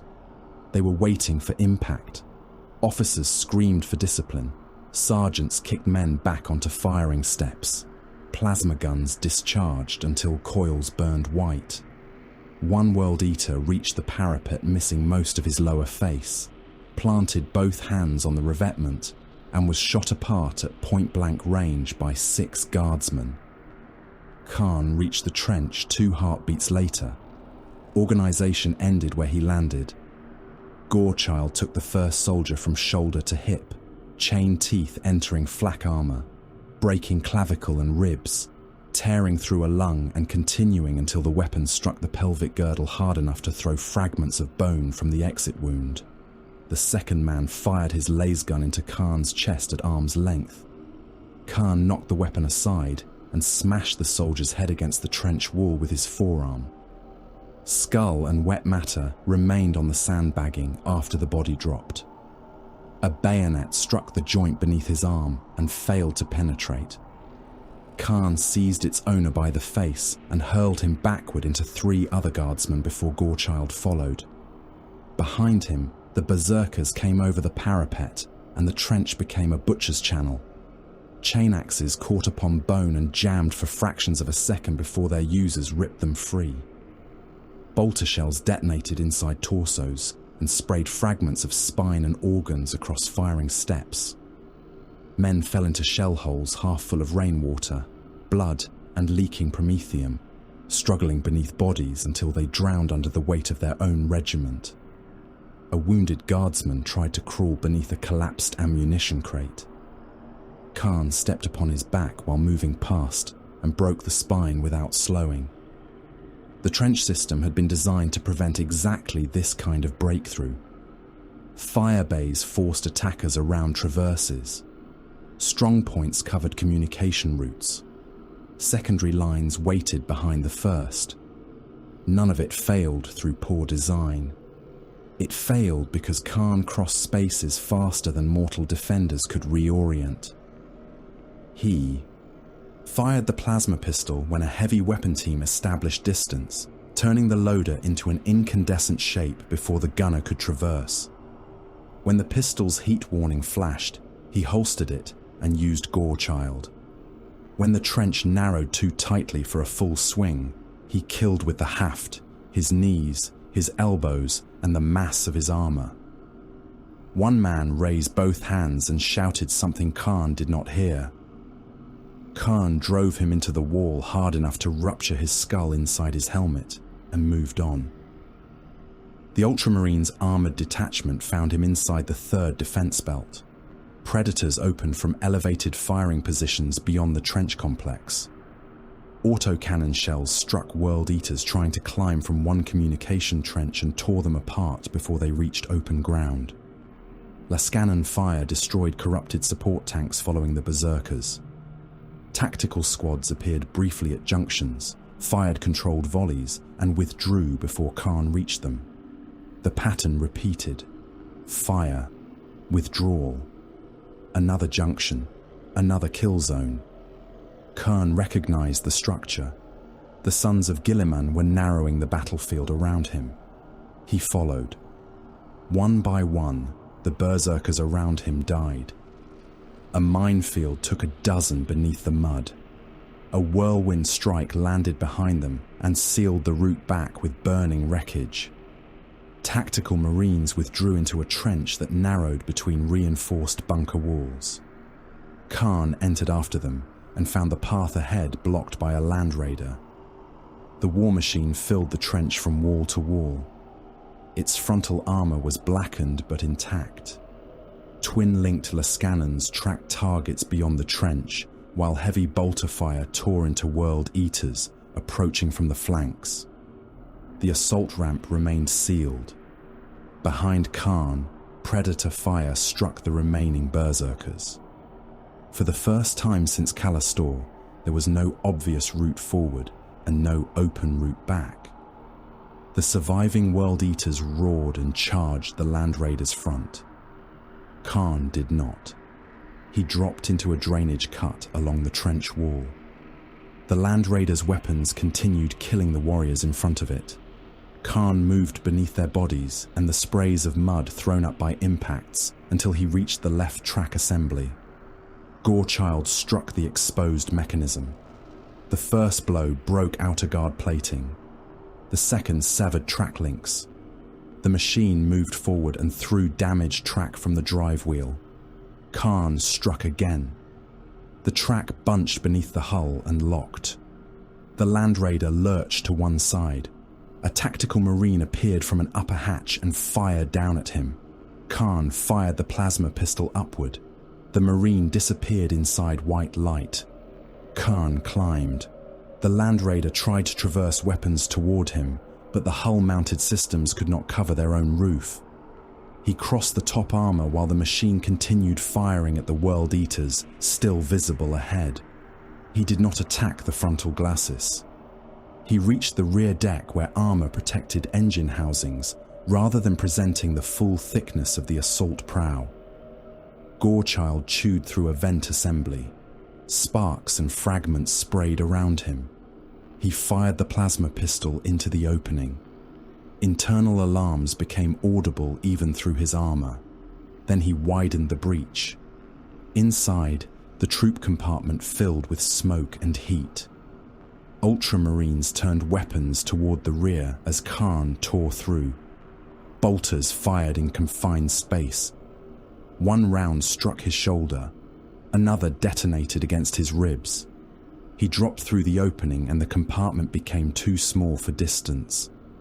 When Khârn emerged again, smoke followed him.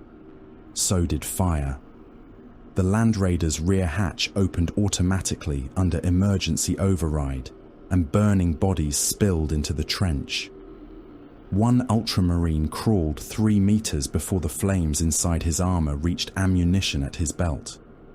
The detonation threw pieces of ceramite and flesh against the trench wall. Khârn stood on the Land Raider's roof while surviving berserkers howled below him. From the mobile strategium, Varinius watched the Land Raider rune change from damaged to lost. Brother Lucan said nothing. Varinius removed the vehicle from the tactical display himself. The pattern had become undeniable. Vindex, Callistor, Anseer. Now an armored containment force and another irreplaceable war machine. They had wounded Khârn repeatedly. They had buried him. They had isolated him. They had killed hundreds around him. None of it had solved the problem. Attrition is no longer an acceptable method, Varinius said. Lucan looked toward him. Agreed. We separate him from the host. And then? Varinius studied the red rune at the center of the trench complex. We commit force sufficient to finish the matter. Far from the command bunker, beneath ground made soft by blood, Codicier Léon Varant stopped walking. The librarian had been moving with a tactical reserve when the sensation struck him. Not sound, not sight, pressure, the warp. He turned his helm toward the western horizon. Artillery flashes pulsed beneath the clouds. Millions were dying across ground saturated with blood. Engines burned, men screamed. World Eaters slaughtered guardsmen. Guardsmen slaughtered cultists. Tanks crushed the wounded beneath their tracks because stopping meant death. Varant opened his psychic senses only a fraction. The world screamed back. He recoiled. A battle brother beside him turned. Codicier. Varant stared at the battlefield. There was no sorcerer's ritual, no circle, no chant, no coven calling through the veil. There was only slaughter, and slaughter was enough. Inform the captain, Varant said. His voice was quieter than the guns. The veil is thinning. Beyond the trench line, something that was not thunder answered. The bloodshed itself had become an invocation. Blood had entered the foundations of Hive Electron long before the demons came. It flowed through drainage culverts beneath the trench approaches, ran down elevator shafts in thin black streams, collected beneath collapsed hab levels where pumps had failed and mixed with coolant, ash, promethium, and industrial runoff until the lower sumps resembled the effluent channels of an abattoir world. Millions had died within the same compressed band of territory, over successive days of bombardment and counterattack. Bodies lay where artillery had buried them, where tanks had passed over them, where chain blades had opened them, and where evacuation columns had been caught beneath falling structures. The hive absorbed the dead without ceremony. Corpse reclamation facilities overflowed first, then the mortuary vaults, then the temporary pits dug by penal labourers under respirator masks. Eventually the living stopped trying to gather everyone. The bodies became part of the ground. That was when the weather changed. Brass-coloured lightning crawled through the polluted cloud layer without thunder. Auspex stations began reporting movement where no mass existed. Contacts appearing inside sealed walls or beneath kilometres of bedrock, and vanishing when weapons were trained upon them. Vox operators complained of interference that resembled distant roaring, too low to be human and too irregular to be machine noise. Tech adepts purged channels, replaced relays, and performed rites of recalibration. The roaring remained. Codicier Léon Varan knew what it was before the first breach opened. He stood inside the armoured command annex beneath Alectran's western bastion. One gauntlet pressed against a hololithic table, while the psychic pressure built behind his eyes like a blade being forced slowly into the skull. Captain Marius Varinius watched him without interruption. Varent's breathing had changed. That was enough. "Report," Varinius said. The librarian opened his eyes. Sweat ran down the side of his face beneath the psychic hood. The veil is weakening across multiple sectors, not locally, not as the result of a single ritual. Brother Lucan turned toward the tactical display. Can the source be identified? Yes. Varent's gaze moved across the red casualty fields projected over the hive. Us. No one spoke. The distant guns continued beyond the bunker walls. Varent pointed to the mass grave zones, the trench seas, the ruined districts where fighting had become continuous. There is no sorcerer standing in a circle, no altar that can be destroyed. The act is the ritual. Every death adds weight. Every killing opens it further. Varinius considered this for less than a heartbeat. Then identify where it is thinnest. Varent nodded once. Varinius changed command channels. All heavy formations, prepare for target reassignment. Chaplain Castor, Western reserves are about to encounter demonic manifestation. Castor's answer came immediately. Understood. There was no disbelief in the command network. Belief had no relevance to a target that could kill men. The first breach opened beneath a field hospital in the remains of Processional Square.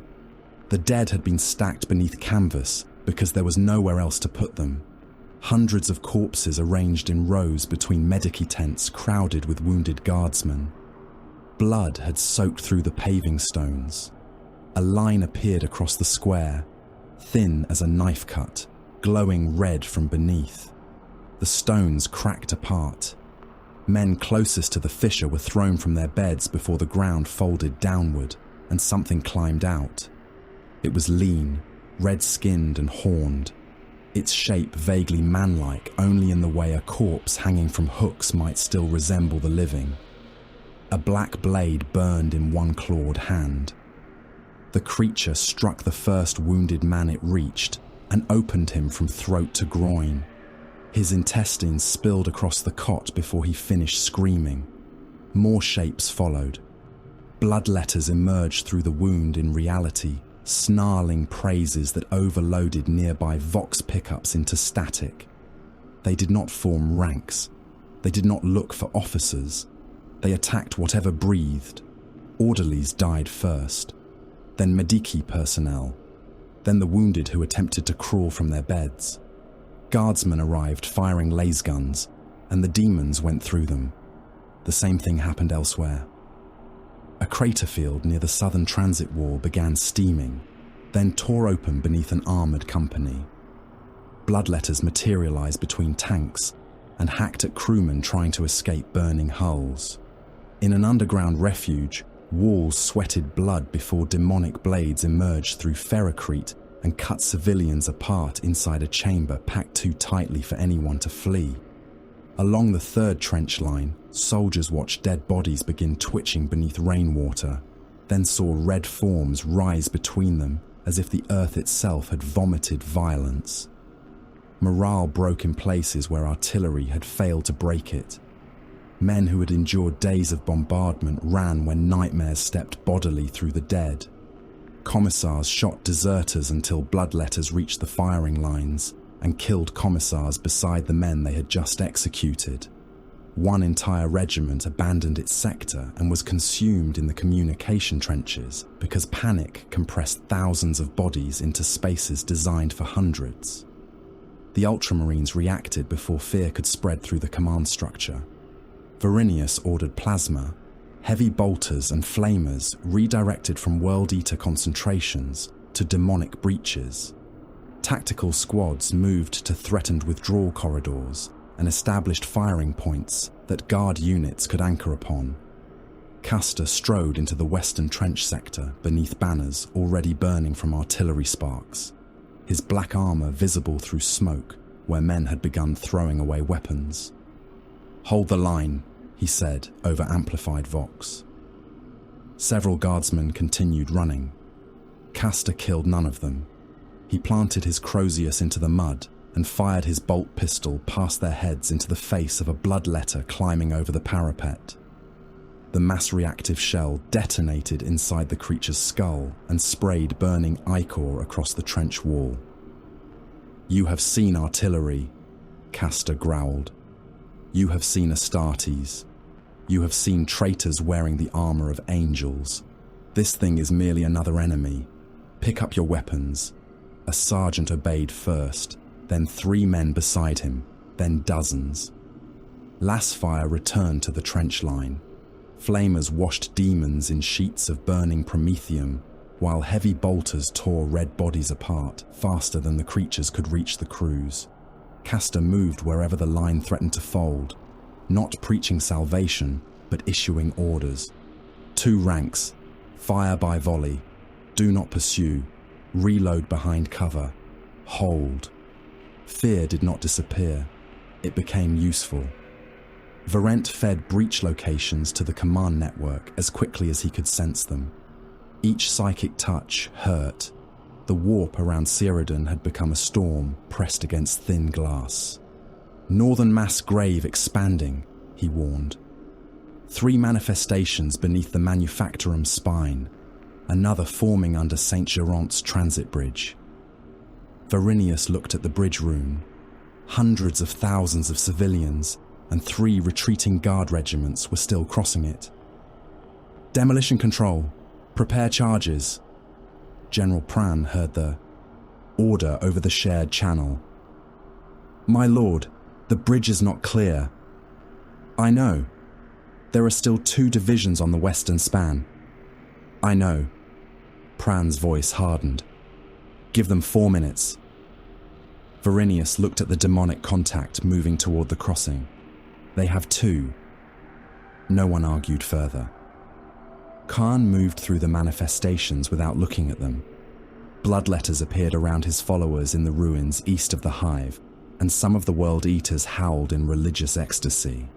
One berserker dropped to one knee before a demon that had just opened a cult soldier from shoulder to pelvis. The bloodletter cut his head off before the warrior finished shouting Khârn's name. Another World Eater attacked the demon in delight, chain axe meeting Hellblade in a storm of sparks. Khârn passed them both. The nails were louder than the creatures. Demons were not revelations, they were consequences. He had seen the servants of the blood god across 10,000 years of war and had never mistaken their arrival for permission. Permission was irrelevant. Ahead, Hive Electron rose through the smoke, its outer walls kilometers thick, gun emplacements firing until recoil shook dust from the ramparts. Blue armor was inside, The black-armored chaplain was inside. Khârn remembered the Crozius without yet having felt it. The memory did not exist, but the possibility did. That was enough. Garvek Krael interpreted the demonic manifestations differently. From the strategium of the Throne of Severance, he watched brass lightning crawl across Cyrodiil and saw confirmation of his own greatness. The Blood God has opened the way, he declared to officers whose warbands were already ceasing to answer him. All fronts advance, no reserves, no withdrawal. Cyrodiil is taken. One captain dared to mention that 2 fuel convoys had been destroyed, and that armor formations around the western breach possessed ammunition for less than a day of continuous action.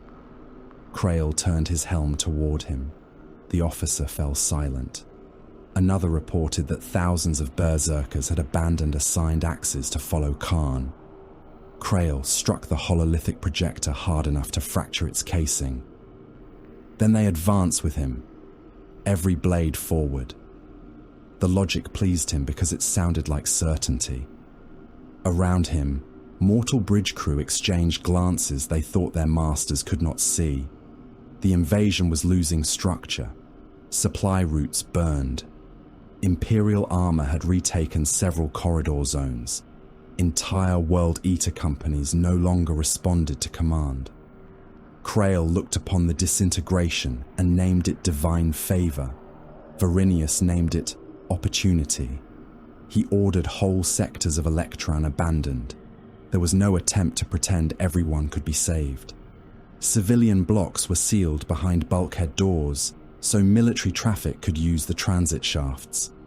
Refuge columns were diverted away from routes needed for tank movement, even when those alternate routes crossed active bombardment zones. Defense bridges were demolished while men were still crossing them, because demons had reached the western approaches. At Saint-Gérance, Pran received the countdown through his command slate. The final guard regiment was still halfway across when the first bloodletters entered the rear ranks. Men fired backward while continuing to run. The bridge shook beneath tens of thousands of boots. 1 minute, the demolition officer reported. Pran stared at the picked feed. Hold. The demon contact spread through the rear third of the column. Men began falling from the bridge into the industrial abyss below. 30 seconds. Pran closed his eyes. Fire. Melter charges ignited beneath the central supports. The bridge broke in 3 places. Tens of thousands of guardsmen, civilians and demons vanished with it, falling between hive towers into darkness so deep that their screams faded before the impacts came. The surviving eastern span retracted behind blast doors. Pran opened his eyes again. Mark the sector denied. His adjutant hesitated. Casualties. Unknown. Estimate. Pran looked at him. Unknown. The breach into Hive Electron came through the western fortress wall after 6 hours of continuous bombardment. Demon engines hammered the same section, while traitor artillery fired over them. The wall did not simply collapse. It became molten from repeated impacts, ferrocrete flowing in. Glowing sheets before structural braces failed. War machines shaped like armored predators forced themselves through the opening, while heavy guns above tried to depress far enough to engage them. World Eaters followed in the shadow of the demon engines.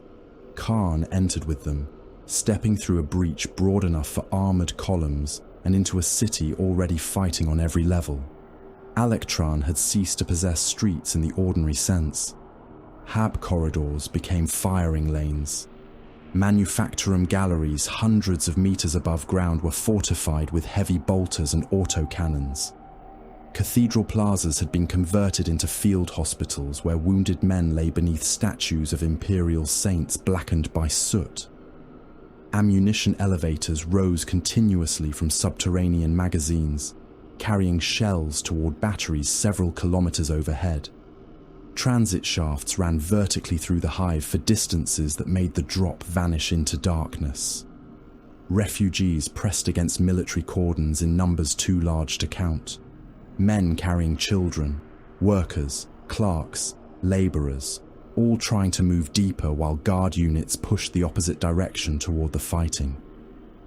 World Eaters reached the first hab block and transformed it into slaughter. Bolters detonated among crowds.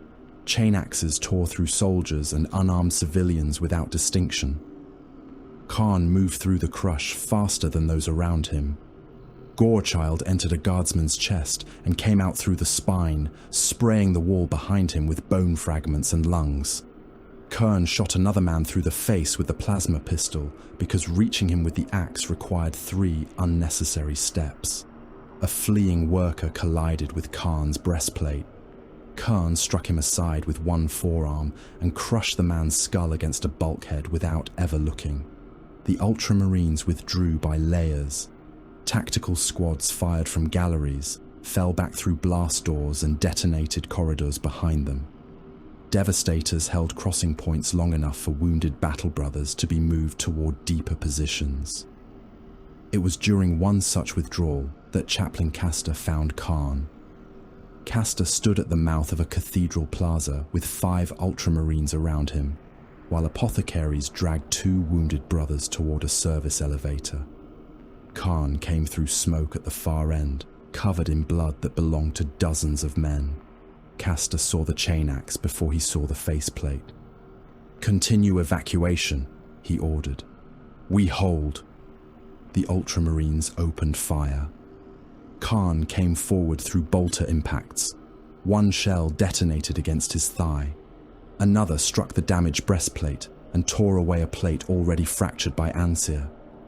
Castor fired until Khârn reached the range, where bolts became as dangerous to his own brothers as the enemy. Then, the chaplain met him. The Crozius Arcanum struck first. Castor stepped inside Gorechild's rising arc and drove the weapon into the side of Khârn's helm. The powered head discharged against ceramite. Khârn's head snapped sideways. One lens burst. The impact cracked the helmet from cheek to crown. Khârn stopped. Not from injury. Recognition. The Black One. Castor struck again. Khârn caught the Crozius haft against Gorechild and twisted. Chain teeth screamed across the weapon's reinforced shaft. Castor released one hand, drew his bolt pistol and fired into Khârn's abdomen. The shell exploded beneath damaged plate and opened flesh. Khârn answered with an elbow that struck Castor's breastplate hard enough to send him backward into a stone pillar. The chaplain recovered before Khârn reached him. Gorechild came across. Castor turned. The chain axe missed his neck and bit into his upper arm instead, tearing through the outer ceramite and carving deep enough to expose fibre bundles. Castor felt blood fill the armor sleeve. "Charge is ready," one of his brothers transmitted. Castor drove the Crozius into Khârn's cracked helm one final time. "Detonate!" The cathedral floor erupted between them. Ferrocrete split, pillars collapsed.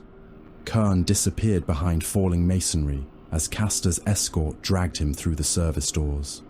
The blast doors closed before the dust reached them. Khârn stood again beneath the ruins. His cracked helm hung crooked. One lens was dead. Gorechild still ran. The black-armored warrior had struck him. The black-armored warrior had lived. Khârn looked toward the sealed doors. The nails remembered. Varinius received Castor in the inner command bastion less than an hour later. The chaplain's left arm had been repaired enough for movement, though his armor remained opened around the wound. "He followed you?" Varinius asked. Castor nodded. "Past easier prey." Varinius looked at the tactical map. "Then we have what we require." Castor understood before the captain explained. "You intend to use me?" "Yes." "Good." There was no hesitation. Varinius marked a fortress complex deep within Electran. Gilliman Gate had been built around an ancient armory and reinforced through millennia of siege doctrine. Layered void shielding protected the inner vaults. Ammunition magazines occupied entire subterranean levels. Shells, missiles, promethium and reactor fuel stored there could erase half the surrounding district if released at once. Brother Lucan studied the location. A fortress. Varinius looked at the rune representing Khârn, moving deeper into the hive. No. He marked Custer's route toward Guilliman Gate. A tomb. Thousands of men were condemned so that the lie would look convincing. Captain Marius Varinius did not hide that truth from himself, and he did not insult the condemned by pretending otherwise. The withdrawal toward Guilliman Gate had to resemble collapse rather than design, which meant the outer districts required defenders who would stand long enough for the World Eaters to believe they had broken something real. Entire guard regiments received orders to hold transit plazas, hab block intersections, and manufacturum causeways that possess no long-term tactical value. Some commanders understood immediately. Others requested clarification through Vox channels, already overloaded with casualty reports. The answer remained the same: hold until relieved. Relief never came. Men died beneath bolter fire and chain axes, while the true defense withdrew behind them. Ammunition crates were abandoned in carefully selected positions, some filled with live magazines, others with detonators and fragmentation charges. Damaged rhinos and predators were left where they would appear crippled during retreat, their machine spirits silenced and hulls arranged to suggest panic rather than preparation. A Razorback with a ruined weapon mount was positioned across a junction with its rear ramp hanging open. 3 dead Ultramarines placed inside because even corpses had become tactical material. Mortal bodies lay everywhere already. A few more carefully arranged deaths required no great deception. War had provided the scenery. Varinius merely shaped it. Guilliman Gate occupied the inner military quarter of Hive Electron, an ancient fortress armory whose foundations disappeared into bedrock laid before most of the surrounding hive had existed. Its exterior walls were adamantium-braced ferrocrete, broad enough for tanks to travel along their upper galleries, and layered void generators protected the central vaults from aerial bombardment. Ammunition magazines descended through subterranean levels, where macro shells, missile warheads, promethium drums, plasma cells and siege munitions were stored beneath wards maintained by generations of Mechanicus adepts. Varinius concentrated what remained of Strikeforce Presidium inside it. Devastator squads occupied firing galleries cut into the walls at different elevations. Heavy bolters and Lascannons already ranged onto the approaches. Tactical squads held the secondary corridors with melter guns covering narrow access points where even Astartes could not spread. Assault Marines waited behind sealed blast doors with jump packs powered down, prepared to strike only when a breach opened.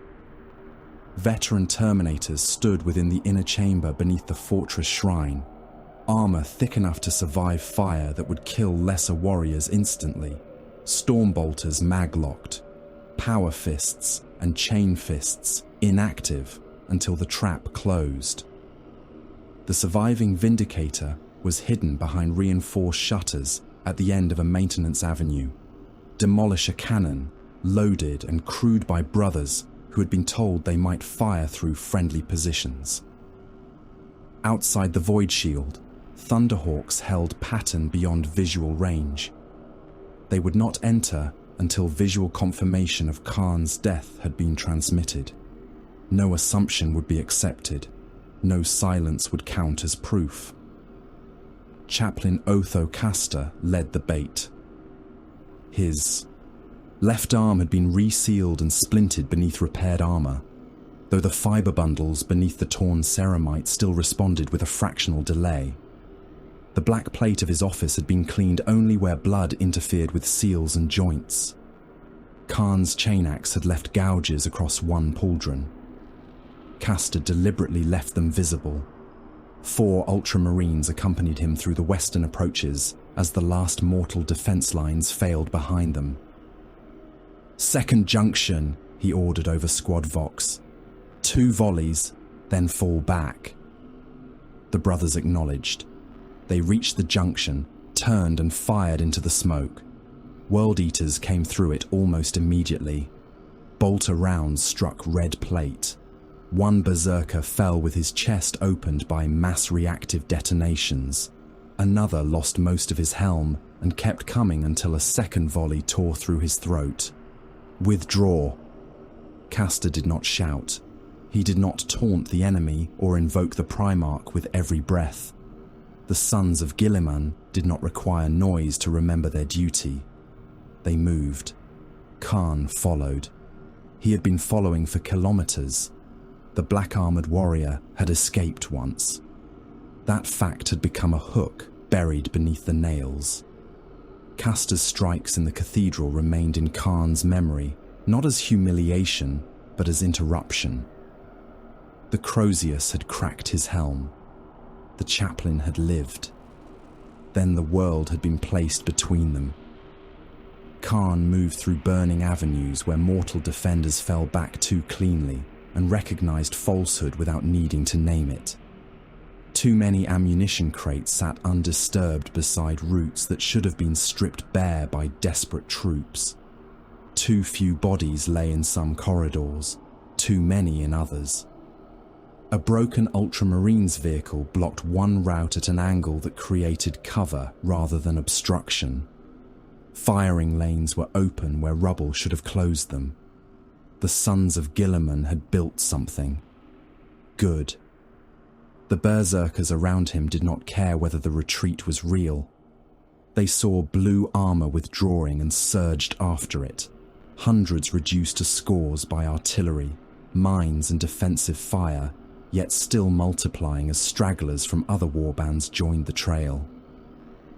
Khârn walked at their center until Castor appeared briefly at the far end of another transit corridor. The chaplain fired once. A bolt round struck the warrior beside Khârn and detonated inside his faceplate. The corpse fell. Castor disappeared. Khârn accelerated. Guilliman Gate accepted the pursuing World Eaters through its western breach. The first kill zone activated immediately. Heavy bolters opened from recessed galleries above the main approach. Plasma guns fired from lower embrasures. Lascannons struck targets identified by overlapping autosense feeds. The corridor became a tunnel of controlled death. Berserkers were cut apart before momentum carried them 10 meters. One World Eater lost both legs to a heavy bolter burst and continued firing a bolt pistol from the floor until a plasma discharge reduced his upper body to smoking ruin. Another reached the first barricade and took a Lascannon beam through the chest. Red armor exploded outward in molten fragments. Khârn was struck twice before reaching cover. A heavy bolter round detonated against the right side of his breastplate, tearing away another slab of already damaged ceramite. A plasma shot passed close enough to burn paint from his pauldron and overheat the armor beneath. He threw himself behind a collapsed blast door as las fire crossed the corridor where his head had been. The Ultramarines did not remain where he had seen them. That mattered. The Devastator squads fired according to prearranged timing, shifted through internal galleries, then fired from new angles. Tactical elements replaced them before the World Eaters could exploit the movement. Every time Khârn identified one source of fire, it disappeared and another opened. The fortress was not a wall, it was a mechanism. Khârn crouched behind the broken door while rounds struck around him. The nails screamed for the obvious route. The obvious route was wrong. He looked left. A maintenance bulkhead sat behind an abandoned conveyor housing. No firing slit covered it. No soldiers guarded it.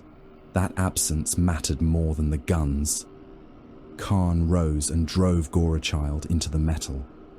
The chain axe shrieked as mica dragon teeth bit through layered plating. He struck again. Sparks filled the maintenance. Recess. A berserker beside him roared and charged the main corridor. Heavy bolter fire tore him into pieces before he reached the barricade. Khârn ignored him. Gorechild entered the same cut. Metal peeled outward. The bulkhead was thick enough to slow even him. He hacked until the housing began to warp, then fired the plasma pistol into the damaged seam. White heat burst through the metal. Khârn kicked the softened section inward and entered the darkness beyond. The ammunition conveyor tunnel had been built for machinery, not men. Tracks ran through the center beneath suspended loader arms. Warning runes glowed along the walls. Khârn moved beneath hanging cables while his armor scraped both sides in narrow sections.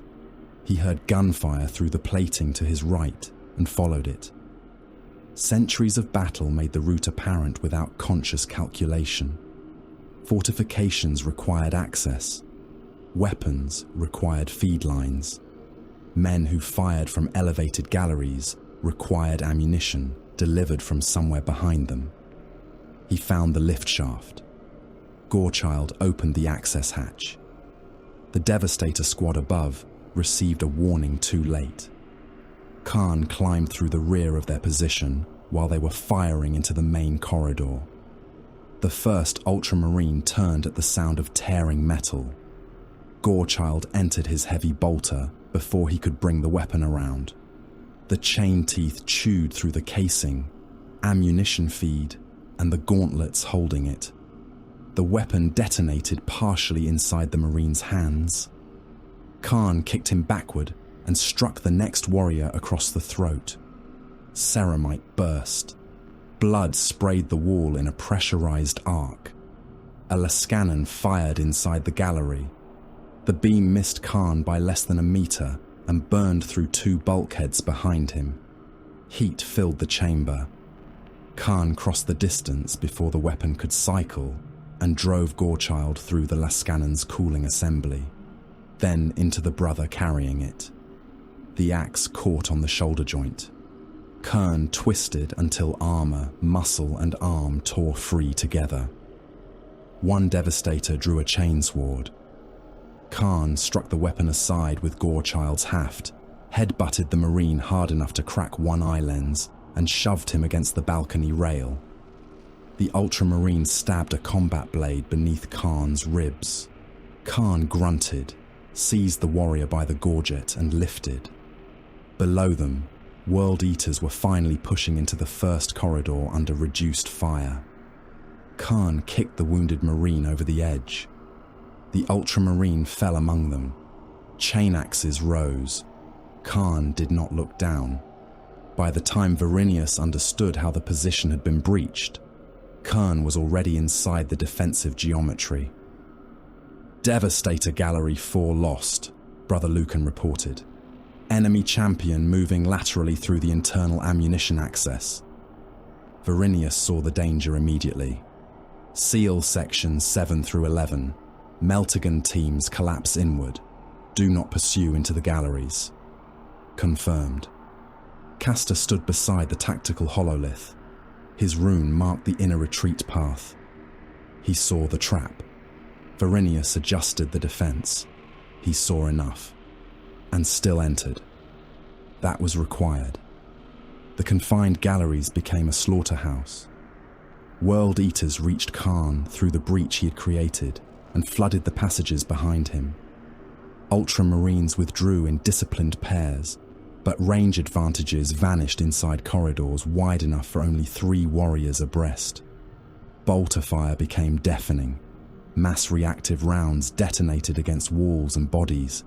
Chain blades filled the spaces between shots. Khârn struck whatever stood closest.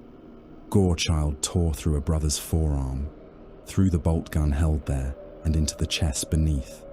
Another Ultramarine drove a power sword toward his neck. Khârn caught the wrist with his left hand, slammed the warrior into a bulkhead, and fired the plasma pistol into his abdomen. The pistol's heat alarm screamed inside Khârn's damaged helm. He holstered it without looking. A World Eater tried to pass him toward the prey ahead. Khârn shoulder-checked the warrior into the wall hard enough to shatter a pauldron. The berserker recovered laughing. Khârn continued forward. Castor withdrew into the inner chamber. "Execution force ready," he transmitted. Varinius watched Khârn's rune cross the final threshold. "Now!" Teleportation thunder filled the chamber. Light tore open.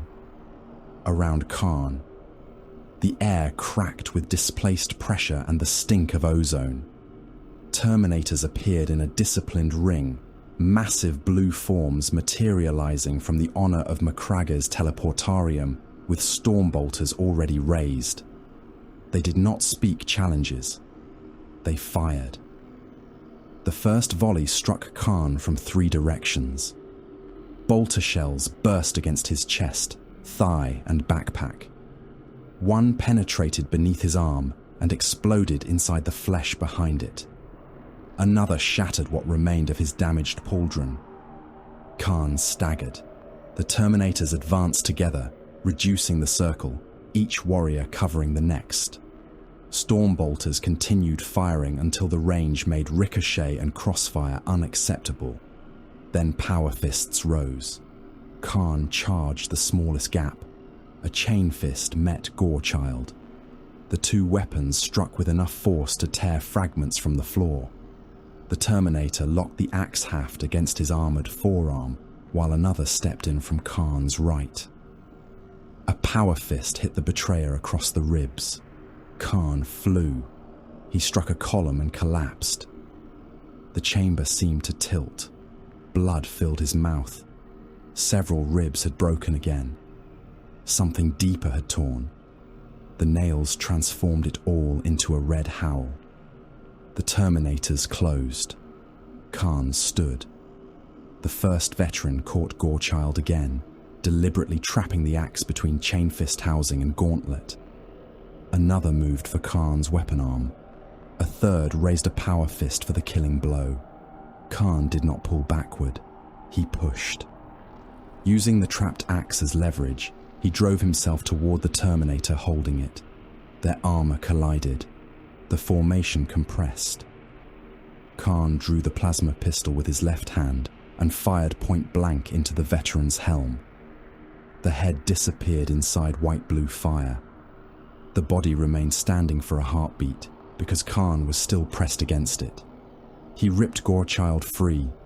The tight formation that had been designed to pin him became too crowded for full power fist arcs. Khârn forced himself among them. A gauntlet struck his back and tore plating loose. A chain fist scored across his thigh. Gorechild entered the joint beneath one Terminator's arm and ripped upward through cables, armor, and flesh. Khârn seized the falling warrior and shoved the massive body into another veteran, breaking the ring for 1 second. 1 second was enough for catastrophe. Varinius saw the Terminator runes collapse toward Khârn's position. He did not wait for them to disappear. "Vault control," he said. Brother Lucan turned. Castor stared at the hololith. Varinius's voice did not change. "Final measure. Detonate Guilliman Gate." The ordnance officer hesitated. "Our veterans remain inside." "I know." Authentication runes moved across the command display. Castor looked at the cluster of blue icons, then at Khârn. "Do it." Deep beneath Guilliman Gate, machine spirits received the command. Magazine locks opened. Reactor safeties disengaged. Promethium feed lines flooded chambers already packed with munitions. Melter charges fired through containment bulkheads. For 1 heartbeat, nothing happened. Then the fortress became the sun. The ground beneath Electron lifted. Guilliman Gate disappeared inside a pillar of fire that punched through the hive's lower cloud strata. Walls hundreds of meters thick burst outward. Towers became fragments. Entire districts shook as the subterranean magazines detonated in sequence, each explosion triggering another until the ancient armory tore itself apart from its foundations upward. World Eaters, Ultramarines, Guard survivors, and thousands of mortal defenders vanished in the same expanding furnace. The Void Shield flashed brilliant blue, held for less than a second against the pressure from within, and collapsed. Thunderhawks outside the shield were hurled sideways by the shockwave. The hololith inside Varinius's command post became white, then black. Every life rune inside Guilliman Gate vanished. Brother Lucan searched the telemetry twice. No surviving signal. Varinius stared at the ruin where the fortress had been. Khârn? Nothing.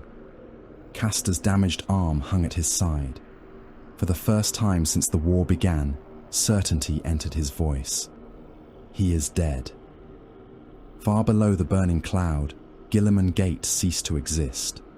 Guilliman Gate burned for 3 hours before anyone could approach the crater. The fortress had ceased to exist as architecture. Its void shield generators, armories, ammunition vaults, command galleries, and defensive walls had been converted into a crater whose edges glowed red beneath falling ash. Entire districts of Hive Electron had collapsed around it.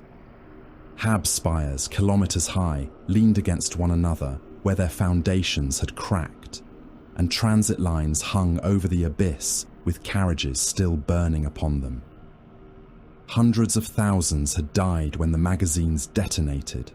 Guardsmen and cult soldiers, laborers trapped in sealed shelters, World Eaters still forcing their way through the outer galleries, and Ultramarines who had remained inside long enough to hold the betrayer in place. The blast had accomplished more than kill. It had erased the center of the Khârn assault. Warbands that had followed Khârn into the Hive found themselves without leaders, without ammunition, and without any clear route through the ruin. Mortal columns stalled behind burning wreckage. Demon engines wandered into overlapping fields of Imperial fire because the warriors directing them had vanished. Captain Marius Varinius looked upon the casualty projections and accepted them without ceremony. The expenditure was monstrous. It was also useful. "Counterattack immediately," he ordered. General Heliad Pran did not ask whether the guard was ready. Readiness had become meaningless days ago. All available armor? Everything capable of movement. Strike before they understand what has happened. Pran turned to his own command channels. Across the eastern continent, exhausted Imperial armies were told to advance. Lehman Russ engines started beneath camouflage netting, already blackened by ash. Infantry divisions climbed from trenches where they had expected to die defending and instead received orders to retake the ground before them. Basilisk batteries shifted from defensive fire plans to rolling barrages. Ammunition servitors fed Earthshaker shells into breaches until their augmetic limbs shook from damaged actuators. Baneblades crawled forward through the wreckage of earlier battles, while infantry formed around their tracks like dark water around ships. Thunderbolts crossed the Hive approaches and strafed exposed traitor convoys. Whirlwind missiles fell upon World Eater concentrations attempting to regroup. The Imperium did not celebrate the apparent death of Khârn. It exploited it. In the span of a single command cycle, 3 lost transit corridors were retaken. 2 armor depots were destroyed before the enemy could remove their contents. And a Khârn artillery line that had fired continuously for days disappeared beneath counter-battery saturation. Pran received casualty numbers as the advance progressed and stopped reading them after the first several million. He needed direction, not grief. Grief could be calculated later by clerks who had not smelled burning flesh. Garvek Krail understood the same moment differently. He stood within the forward command basilica he had seized from the ecclesiarchy, surrounded by banners torn from imperial shrines and replaced with brass chains heavy with skulls. The nave beneath him had become a command floor, crowded with warband officers, mortal signal crews, and trophy racks built from the dead. A statue of the Emperor had been pulled down and broken at the waist. Krail placed one boot upon the shattered face as he addressed the surviving captains. "The betrayer has served his purpose," he said. "Gilliman Gate is destroyed. The sons of Macragge are broken. Cyrodiil belongs to us." Several champions struck chain axes against breastplates in approval. Others remained silent. Their squads had abandoned assigned fronts to follow Khârn. Their ammunition stocks were failing. Imperial armor was advancing through districts they had believed conquered. Krail ignored all of it. "Recall every berserker from the Electron ruin. Reform the western spearhead. Armor advances upon the Manufactorum spine. Mortal hosts follow. We take the hive core before the next cycle." One officer attempted to speak. "And Khârn?" Krail looked toward him. "Khârn is dead." Not all of them believed him. World Eaters were already searching the crater. They dug with chain axes, power tools, and their own gauntlets, because rumor moved faster than orders. Some wanted proof of Khârn's death. Others wanted Gorachild. A few came only because anything capable of killing the betrayer must have left a battlefield worthy of memory. They found dead Terminators first, or pieces of them. Blue armor lay fused into collapsed galleries. A gauntlet protruded from vitrified rubble with the hand inside cooked black. Farther down, beneath slabs of ferrocrete and twisted ammunition conveyors, they found red armor. Khârn was alive. The fact did not resemble victory. His lower body was pinned beneath a collapsed support beam. One leg bent at an angle no armor joint had been designed to accept. Most of his left pauldron was gone. His breastplate had split open from collar to abdomen, exposing scorched fiber bundles and flesh beneath. Blood had dried across his torso in thick black layers. His left arm barely moved. The right still lay near Gorachild, although the axe itself had been trapped beneath the corpse of a Terminator and a section of fallen masonry. Khârn's helm was missing. His face had been burned along one side, old scars overlaid with fresh damage, and each breath came wetly through teeth stained red. For any other warrior, the injuries would have demanded immediate suspension, surgery, perhaps interment in a sarcophagus, if enough remained to save. Khârn opened his eyes. Pain, the nails, movement, pain again.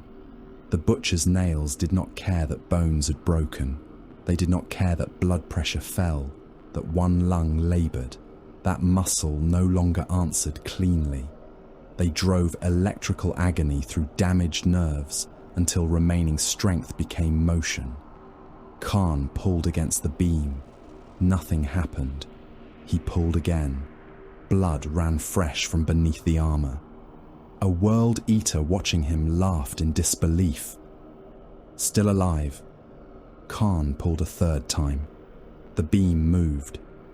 The berserkers dug faster. Their champion called himself Hadrak Skull Reaver, a title longer than the patience Khârn possessed when the warriors finally hauled him from the wreckage. Hadrak stood over him, wearing armor hung with trophy teeth and the broken identification plaques of Imperial officers. "You survived because Khârn wills it," he declared. "My warband found you. My warriors freed you. We will gather the survivors now. Krail has failed.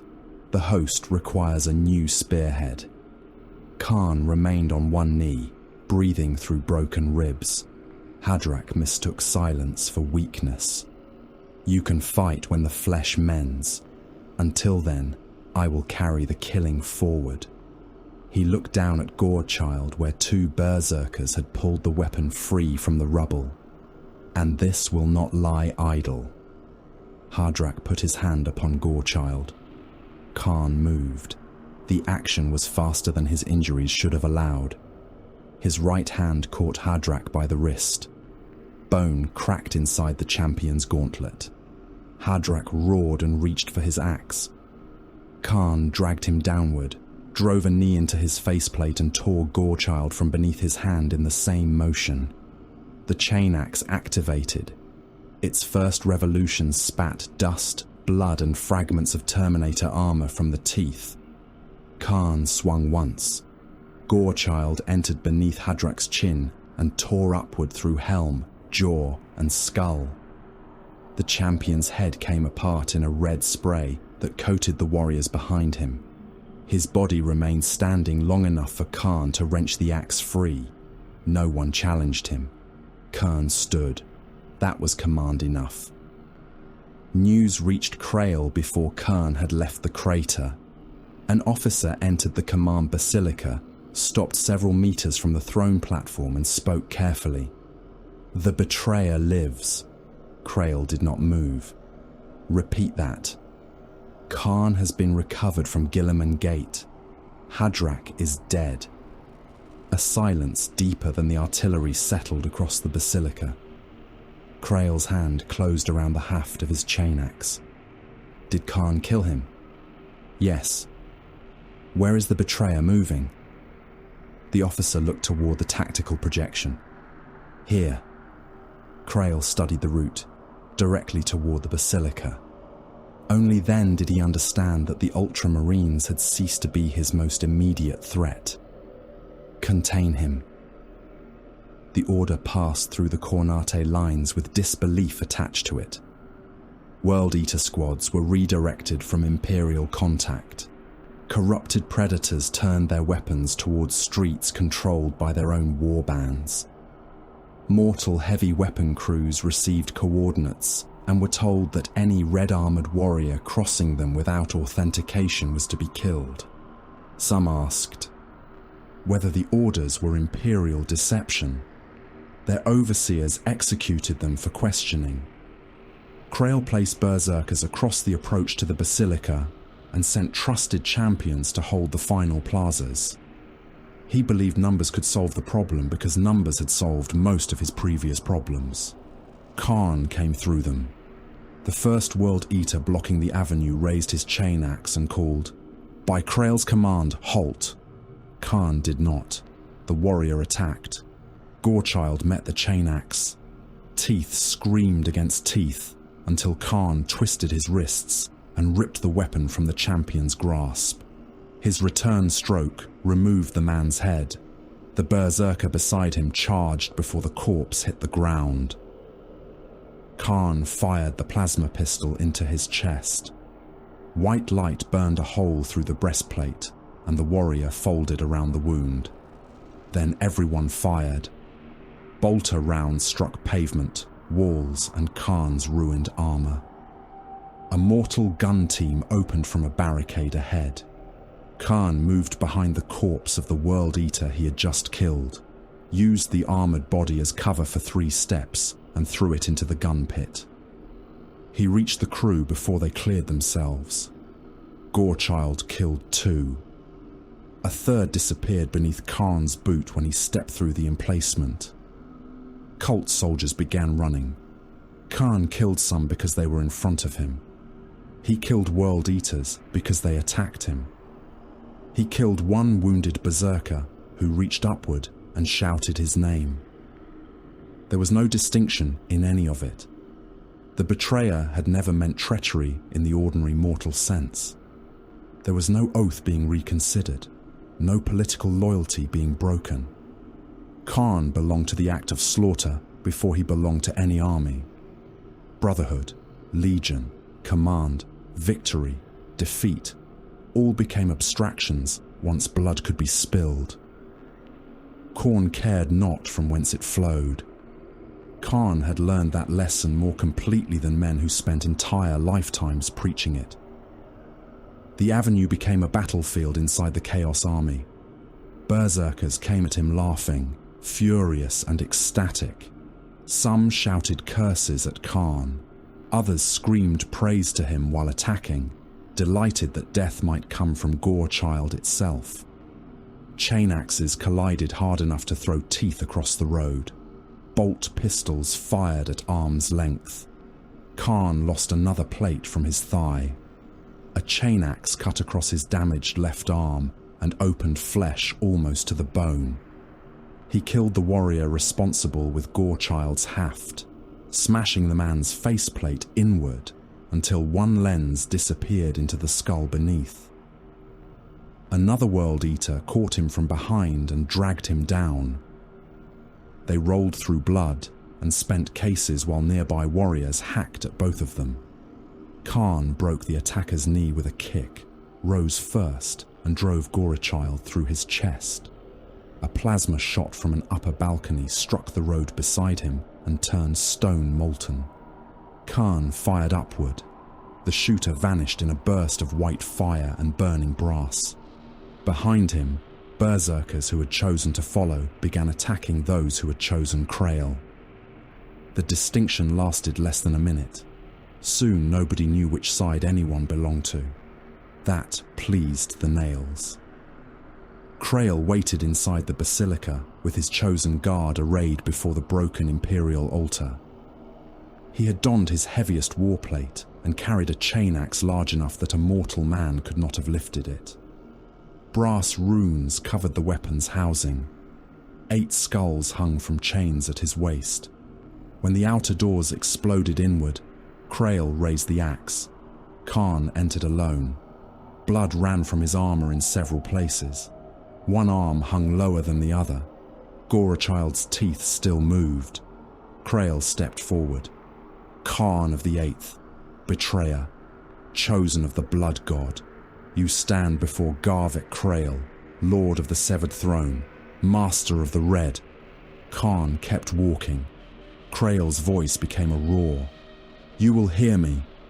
Khârn did not. The chosen guard attacked together. They were not fools. 2 opened with bolt pistols while another circled behind. Khârn remained back, waiting for Khârn to commit. The first round struck the betrayer's chest. Khârn crashed into the nearest guard before the others could spread. Gorechild entered the warrior's abdomen and tore sideways. The second guard fired point blank. Khârn seized the first corpse and drove it between them, then buried Gorechild. In the shooter's neck, a third chain axe caught Khârn across the back. Armor split. Khârn stumbled, turned and killed its wielder with the plasma pistol under the chin. The remaining guards came at him from both sides. He took a wound across the thigh, lost more blood, answered with one stroke that severed an arm and another that opened a torso from hip to ribs. Khârn finally charged. His chain axe struck Gorechild hard enough to force Khârn backward. For several blows they traded strength, engines howling, teeth grinding against hardened weapon housings. Khârn was powerful. He was rested. His armor remained almost intact. Khârn was Khârn. Khârn swung for the head. Khârn stepped inside. He drove his damaged left shoulder into Khârn's chest and accepted the pain of the impact because position mattered more. Gorechild came low, not at the breastplate, but behind the knee. Chain teeth tore through the joint. Khârn dropped to one leg. He tried to bring the axe around. Khârn buried Gorechild in his throat. The weapon screamed through gorget, spine and skull base. Khârn's titles ended there. Khârn pulled the chain axe free and walked past the body. The corner to command network died with him. Warband captains began issuing contradictory orders within minutes. Some claimed Khârn's forces. Others attacked rivals before those rivals could attack them.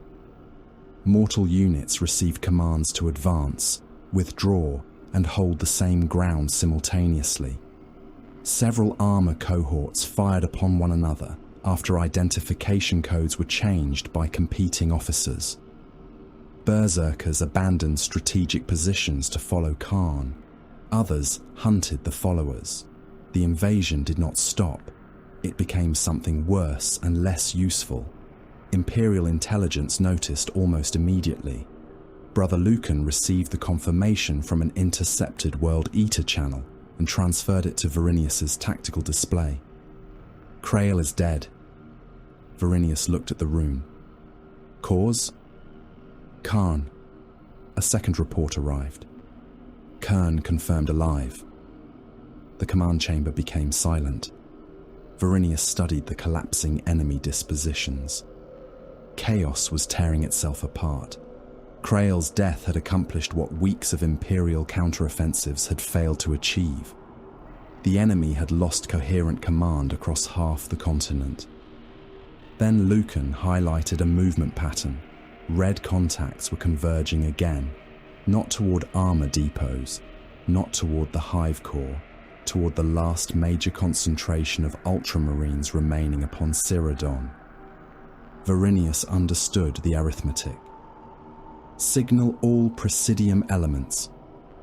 Lucan opened the command net. Every surviving battle brother heard their captain's voice. Assemble.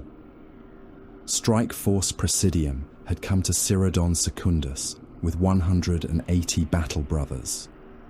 68 remained capable of fighting when Captain Marius Varinius ordered them to assemble at Electron starport. 9 more had wounds that should have removed them from the line. They came anyway. Brother Caldus had lost his left hand and carried a bolt gun locked into a magnetic brace against his forearm. Brother Remian's armor had been cut open from hip to ribs and resealed with emergency bonding strips beneath plates taken from a dead brother. 2 warriors moved with damaged leg actuators that made every step uneven. Another had suffered trauma severe enough that his helm constantly warned of internal bleeding. None requested evacuation. The apothecaries had worked until their gauntlets were black with the blood of their own chapter, cutting progenoid glands from the honoured dead with narthecium blades and sealing each recovered legacy inside armoured stasis caskets. Those caskets now rested within the starport's deepest launch vault, beneath a guard stronger than their physical size seemed to warrant, because every organ they contained represented generations of future Ultramarines. Men could be replaced. Armor could be forged again, eventually. Gene seed lost to fire. Corruption or capture was a wound inflicted upon centuries not yet born. Varinius looked across the tactical display as the final Presidium units reported position and allowed himself exactly 1 moment to understand what the numbers meant. More than half his strike force was dead. Brother Ankir was dead. Veterans who had fought beside him across worlds whose names mortal historians would never know were now cooling beneath Cyrodiil's ash. The moment passed. "Confirm progenoid inventory," he said. Apothecary Malkin answered through the command channel. "Recovered stock sealed. Identity verification complete. Purity runes stable. Thunderhawk allocation? 2 assigned to Gene Seed, 1 to Archives and Command Relics. The Gene Seed departs first. Confirmed. By any conventional application of strategic reason, Presidium should have left the planet with it. The Chaos Offensive had fractured after Garvek Krael's death. World Eater warbands fought one another across districts Imperial Command had written off as unrecoverable. Several traitor armor formations had simply stopped moving after their mortal fuel crews were slaughtered by berserkers seeking transportation. Imperial Navy reinforcements had translated at the system's edge and reopened 2 orbital corridors. Cyrodiil's surviving defense monitors were firing again. General Heliad Pran had reclaimed enough ground to reconnect Eastern armor groups with the hive's central logistics spine. The campaign was no longer balanced upon the presence of fewer than 70 Space Marines. A sane commander would preserve them. Varinius knew this. Pran knew it. Even the Departamento Munitorum officers, who usually treated Astartes as inexhaustible weapons, understood it. "You have achieved what was required," Pran told him over encrypted vox. The general's face appeared in the corner of the command hololith, grey beneath days of fatigue. "The enemy is breaking. I can hold the starport approaches with guard formations while your Thunderhawks extract." Varinius enlarged the western tactical field. "You cannot." Pran followed his gaze toward a concentration of red threat runes moving through the ruins. "We can delay him." "Yes." "Then use the delay." Varinius shook his head once. "Khârn is not pursuing the starport. He is pursuing us. If Presidium extracts now, he reaches the launch vaults before your regiments can reform. I will not place the gene seed of my brothers behind men who lack the weapons to stop him." Pran's jaw tightened. "My soldiers are not cowards." "I did not call them cowards. I said they cannot stop him." There was nothing insulting in the statement. It was logistics expressed through flesh. Pran understood that and hated it more. Alectran's starport had once received hundreds of cargo lifters every hour from Cyrodian's orbital docks. Now most of its landing fields were cratered, its control towers reinforced with ferrocrete barricades, and its freight concourses converted into defensive corridors. The final disposition reflected the codex principles Varinius had used since the invasion began, but necessity had pared them down to their hardest form. Devastator squads occupied the remaining hardened towers. Lascannons aimed across approach lanes cleared by demolition. Heavy bolters covered breaches between terminal structures. Tactical squads held successive fallback zones marked within their helm displays, each position expected to survive only long enough for the next to become useful. Meltaguns had been removed from general allocation and concentrated where corrupted armor or demon engines could approach the walls. Assault Marines waited beneath the inner landing decks as the mobile reserve, jump packs ready to carry them toward whichever breach threatened first.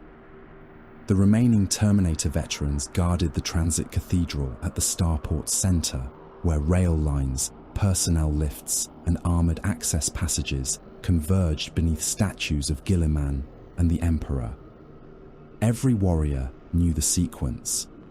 Hold the outer wall, withdraw upon command, destroy the first access corridor, reform at the freight sanctum, yield the sanctum only when the gene seed craft had launched, contract around the transit cathedral. Nothing depended upon heroics. Everything depended upon obedience. Chaplain Otho Castor walked the lines before the enemy arrived. He had repaired his black armor as far as the remaining artificers could manage, though Gorechild's scars still crossed the left pauldron, and the arm beneath it remained weaker than the right. He spoke with each squad, but offered no promise that they would survive. "Brother Sergeant," he said to Khârn at the outer defense wall, "your withdrawal threshold remains the 3rd breach marker." Khârn checked the rune inside his helm. Confirmed.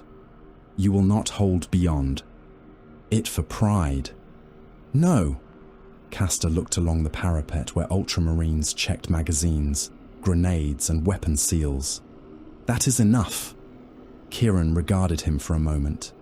"Chaplain, if the craft are away before we reach the cathedral, then our duty becomes killing. And if they are not, then our duty remains killing." Khârn gave a quiet sound that might have been amusement. Castor moved on. At another position, a wounded battle brother asked whether the line could hold. Castor answered, "It will hold for exactly as long as we make it hold." Courage does not change the enemy's strength. Honor does not make armor thicker. Duty is the decision to stand despite knowing those things. He placed one gauntlet against the warrior's pauldron. We are sons of Guilliman. We do not require certainty, only purpose. The mortal battlefield west of the starport collapsed before the first World Eater came into sight. Guard artillery fired over open sights because enemy formations had pushed inside the ranges for which the batteries had been dug. Earthshaker guns discharged until crews were killed beside their breaches. One battery continued firing after its command bunker vanished beneath demon attack, individual gun captains choosing targets through smoke because no higher officer remained alive to direct them. Bloodletters entered trench lines already filled with retreating soldiers. Berserkers followed. Burning Lehman Russ tanks illuminated the horizon as dusk turned the smoke overhead black. Men ran eastward through shell holes while commissars tried to reform them into firing lines. Some succeeded. Others died beneath chain axes before the first rank could turn around. The Khârn army advancing toward the starport was far smaller than the host that had first landed upon Cyrodion, but what remained had been stripped of almost everything except the desire to reach an enemy. Thousands of cult soldiers had fallen behind. Armor reserves were scattered. Command was gone. Berserkers moved in loose masses around the one warrior everyone could see through the fire. Khârn came forward beneath a sky filled with artillery. His armor resembled a relic dragged from a furnace. Much of the original red had disappeared beneath soot, dried blood, and bare metal. The left shoulder was almost entirely exposed where plates had been torn away. His breastplate remained split and crudely locked together by emergency clamps. One leg dragged fractionally when damaged servos failed to match the other. Gorechild turned in his right hand, the nails hammered beneath his skull. Ahead, the last concentration of blue armor waited. The outer wall opened fire at extreme range. Lascanon struck first. A World Eater disappeared in a spear of light that burned through chest and backpack, throwing molten brass across those behind him. Plasma weapons followed when the range closed. Superheated bolts crossed the battlefield and turned red armored figures into burning shapes. Heavy bolters began their measured thunder. Ultramarines did not spray ammunition into the mass. Each burst selected a target, corrected, killed, and moved. World Eaters fell by the hundred. One took 3 mass-reactive rounds across the torso and came apart from abdomen to neck. Another reached a crater, climbed from it, and lost both arms to overlapping fire before a final bolt detonated inside his helm. Bloodletters moved among them, faster than mortal eyes tracked cleanly, only to be burned apart beneath concentrated plasma and flamer wash. Khârn's followers continued advancing. The ground between the ruined guard trenches and the starport walls became a graveyard of red and brass. Varinius watched from the inner command post. Devastator 3, shift left 14 degrees, armor contact behind the berserkers. Acquired, a Lascanon fired. The distant, corrupted predator vanished behind an explosion.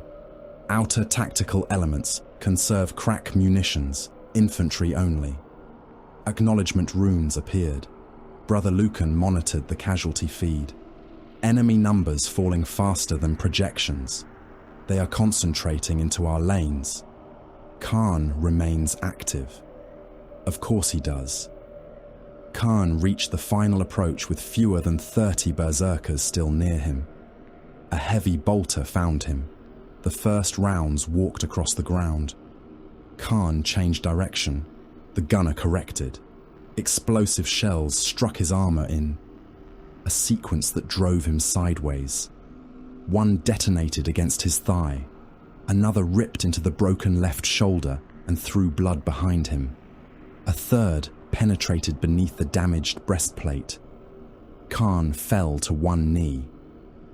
"Target halted," a devastator reported. "Concentrate," Khârn ordered. Bolters, plasma, and heavy weapons shifted. Khârn raised Gorechild as if the axe could shield him from the storm. Impacts hammered his armor. One bolt burst against his scalp, where the helm had been damaged beyond use and opened flesh to the bone. Blood poured down his face. For 3 seconds, he remained alone. Then the wall shook. Berserkers hit the southern breach. At the same moment, bloodletters reached the northern gun pits. One tactical squad turned to meet the demons. A heavy bolter traversed away from Khârn to stop World Eaters climbing the barricade. Plasma fire shifted toward a demon engine that had emerged through smoke behind the assault. The pressure on Khârn lessened. Not much. Enough. He stood and ran. Khârn saw him coming. "Secondary positions withdraw. My element holds." 3 battle brothers obeyed immediately and moved toward the designated fallback corridor. Khârn remained with 2 others at the parapet. Their bolters fired into Khârn until the distance collapsed too far for careful volleys. Khârn came over the broken wall. Khârn met him with a power sword. The blade ignited in blue-white energy. Khârn did not waste a word on challenge. His first strike went toward Khârn's damaged shoulder. Khârn blocked with Gorechild's haft, turned the sword aside, and attacked low. Khârn stepped back. The chain axe missed his knee by centimeters and tore into the parapet instead. The sergeant stabbed forward. The power sword entered the split in Khârn's breastplate and burned through exposed fiber bundles into flesh. Khârn roared. Khârn ripped the blade free and moved before Gorechild answered. He had fought this warrior once and survived because the battlefield had been prepared. Here there was no manufactorum tower to collapse, no hidden melter charge, no vindicator waiting beyond the wall. There was only skill, armor, and whatever seconds could be purchased with them. Brother Tarsus fired into Khârn's side. Khârn turned and shot him with the plasma pistol. The bolt struck the Ultramarine's head and upper chest. The helm vanished inside incandescent gas. Tarsus fell backward without a face. Khârn attacked immediately.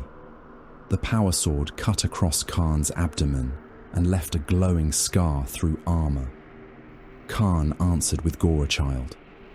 Khârn caught the strike against the energized blade. Chain teeth screamed against the power field. Sparks filled the gap between them.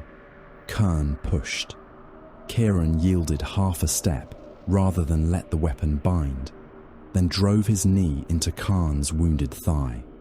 The betrayer staggered. Khârn stabbed for the throat.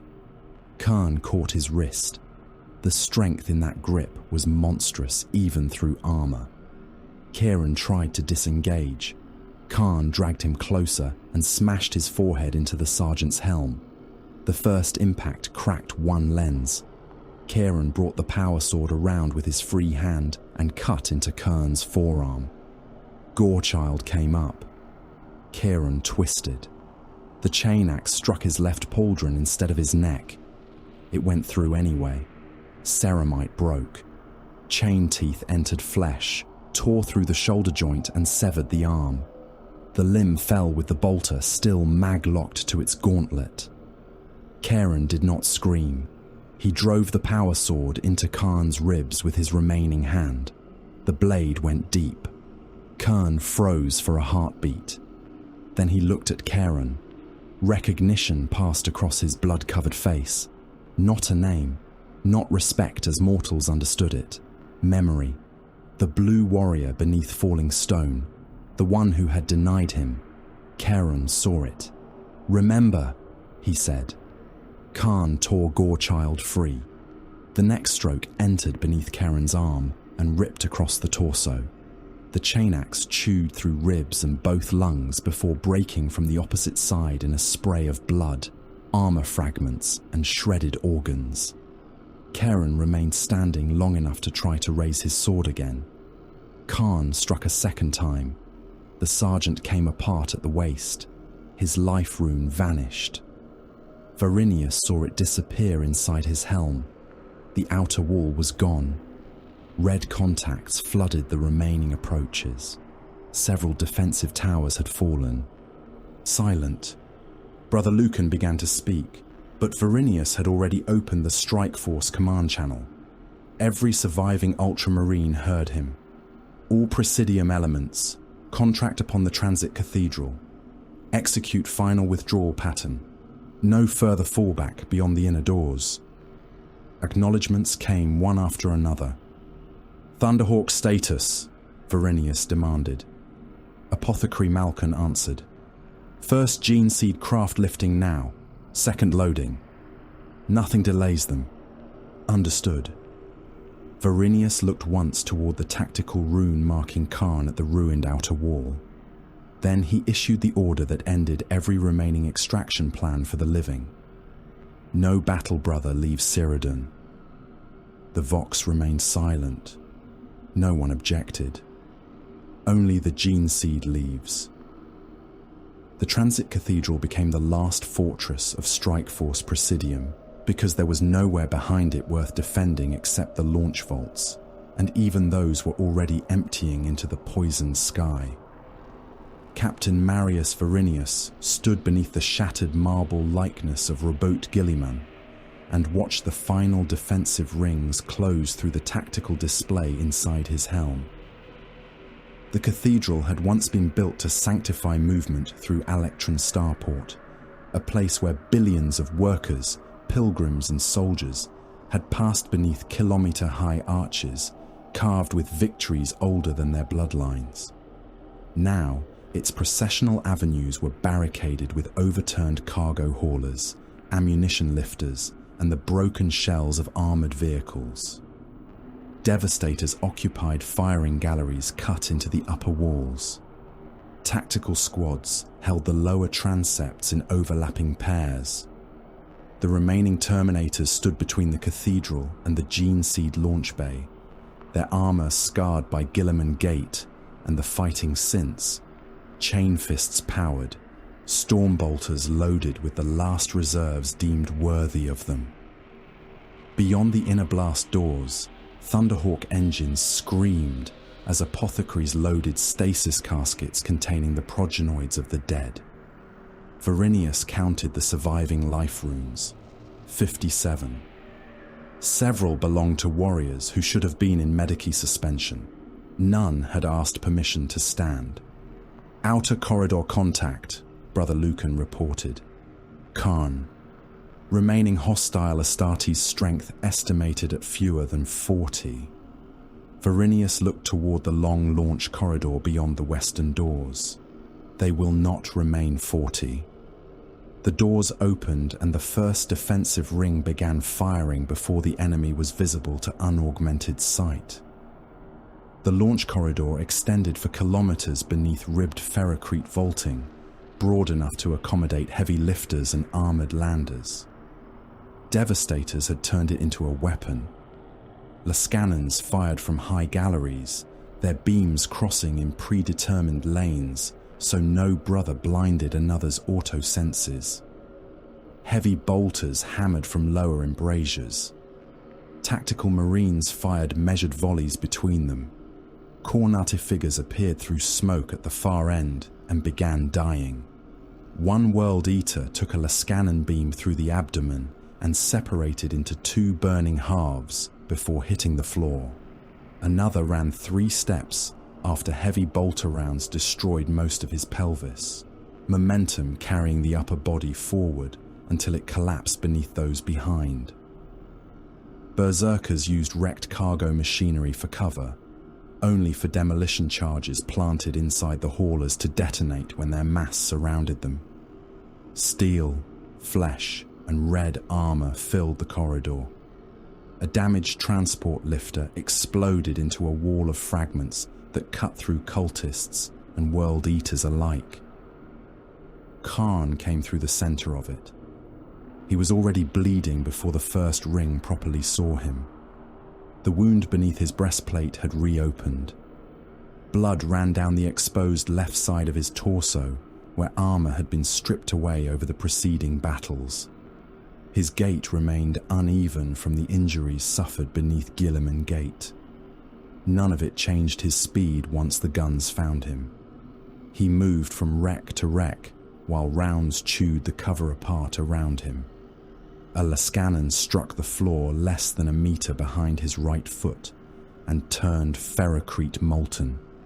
Heavy bolter shells burst against Gorechild's haft when he raised the axe across his torso. One punched through the remaining armor over his lower ribs and detonated inside him. Khârn stumbled against the side of a cargo hauler, left a handprint of blood upon. Its plating and kept moving. The butcher's nails had progressed beyond pain into something cleaner. Every impact stripped thought away. Every death ahead of him became direction. Behind him, his followers vanished in pieces. 20 became 12. 12 became 7. One berserker reached a barricade and climbed over it with half his face missing before tactical fire exploded the head from his shoulders. Another had both arms severed by a Lascanon grazing strike and still charged until a bolt round opened his chest. Khârn never looked back.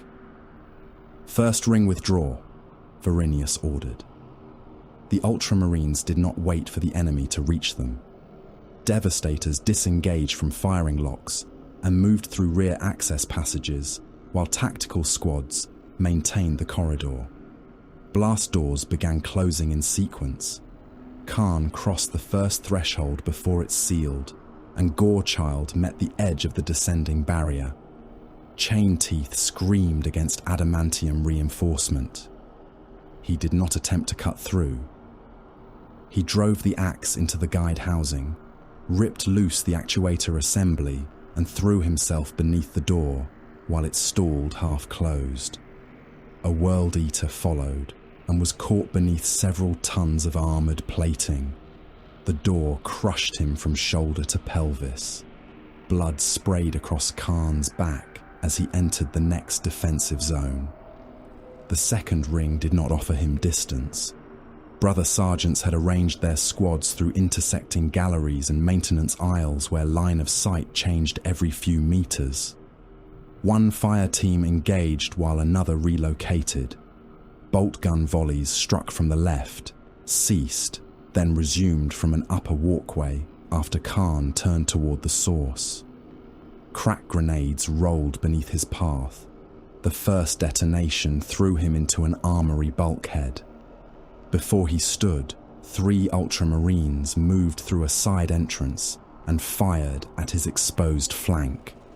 Khârn rolled beneath the burst, came up inside Chainsward range, and hit the nearest Marine hard enough to drive both of them through a weapon rack. The brother brought a power sword down toward Khârn's neck. Gorechild caught the blade below the energized edge, where field emitters met the hilt. Khârn twisted with both hands. The power field spat sparks. Metal screamed. The blade broke at its weak point. Khârn's return stroke tore through the Marine's forearm, shoulder, and upper chest. The backswing took the arm from a second Ultramarine before that warrior's chainsword reached him. A third brother came from behind. Khârn heard the chainsword, rather than seeing it. He turned into the strike and headbutted the Ultramarine before the weapon completed its arc. Lenses shattered beneath the impact. Khârn struck again. The faceplate collapsed inward. The warrior staggered, but remained standing, combat blade coming up beneath Khârn's ribs. Khârn caught the wrist, broke it against his breastplate, and fired the plasma pistol past the falling body at an Ultramarine moving along the gallery rail. White-blue energy struck the flanker through the sternum. The Marine's chest became a cavity of incandescent armor and vaporized organs. Khârn dragged the head-butted warrior in front of himself as bolter fire opened from the opposite corridor. The dead brother's armor absorbed 2 rounds before a third burst through his abdomen, spraying Khârn with blood and fragments from the backplate. Khârn threw the body aside and crossed the gap before the shooters could reset their firing geometry. The Ultramarines did not panic. Pair 3, disengage. Pair 1, right arc, grenade. Commands moved through the Vox in clipped fragments.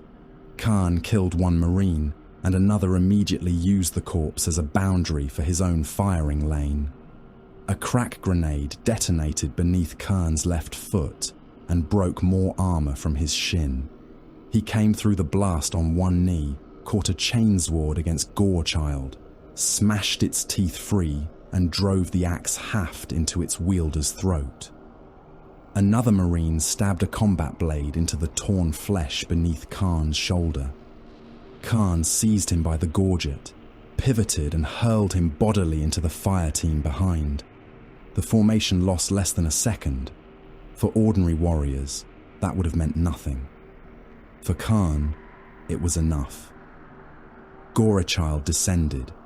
1 helm came apart beneath the chain teeth. The next stroke entered a breastplate at the clavicle and ran downward until the weapon snarled against. The spine. Khârn wrenched it free through the ribcage. Blood struck the walls in sheets.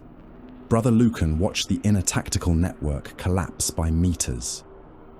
Second ring has lost 12.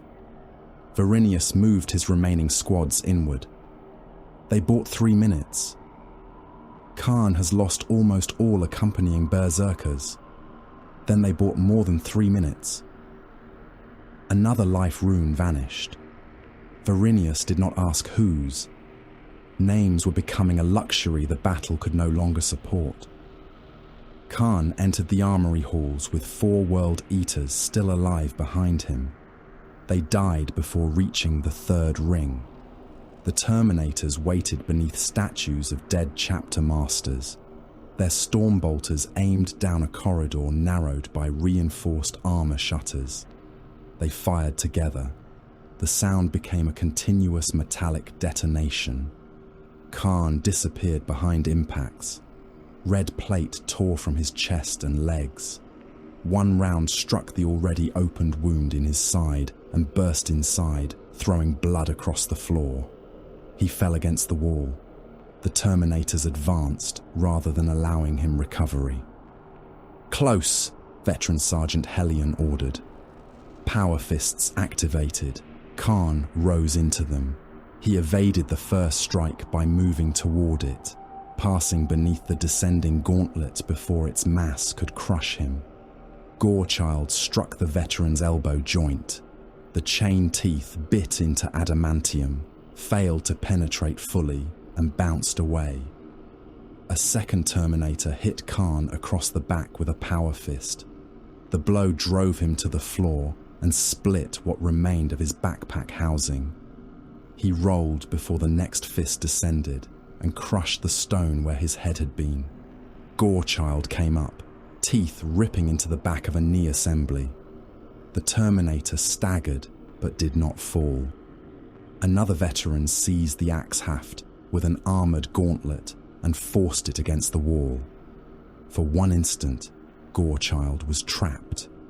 Khârn pulled. The Terminator held. A chain fist came toward Khârn's abdomen from the side. He released the axe. The sudden absence of resistance shifted the veteran's balance. Khârn stepped inside the approaching chain fist, caught the wielder's forearm with both hands, and forced the weapon down into the trapped brother's thigh. Chain teeth bit through blue Terminator plate. The wounded veteran lurched. Khârn drew the plasma pistol and fired beneath his chin. The helm disappeared in white fire. He seized Gorechild again, while the dead Terminator collapsed, used the falling mass to wrench the haft free from the wall, and buried the axe in the damaged knee of the second veteran. Hellion struck him. The power fist caught Khârn's left shoulder and tore flesh and remaining armor nearly away from the torso. Khârn spun, dropped Gorechild for half a heartbeat, and almost went down. Hellion advanced for the killing blow. A black armored figure hit Khârn from the side. Chaplain Castor's Crozius Arcanum struck the betrayer across the jaw. The energy field discharged against flesh and broken armor. Khârn crashed into the armory wall. Castor followed, firing his bolt pistol into Khârn's abdomen, while Hellion and the surviving Terminators moved to encircle. "Contract," Castor ordered. "No space. Kill him here." The veterans obeyed. Power fists closed from both sides. Khârn killed Brother Hellion first. He snatched Gorechild from the floor, stepped inside the veteran's reach, and fired the plasma pistol point blank through the Terminator's visor. The shot erupted through the back of the helm. The headless armor staggered forward.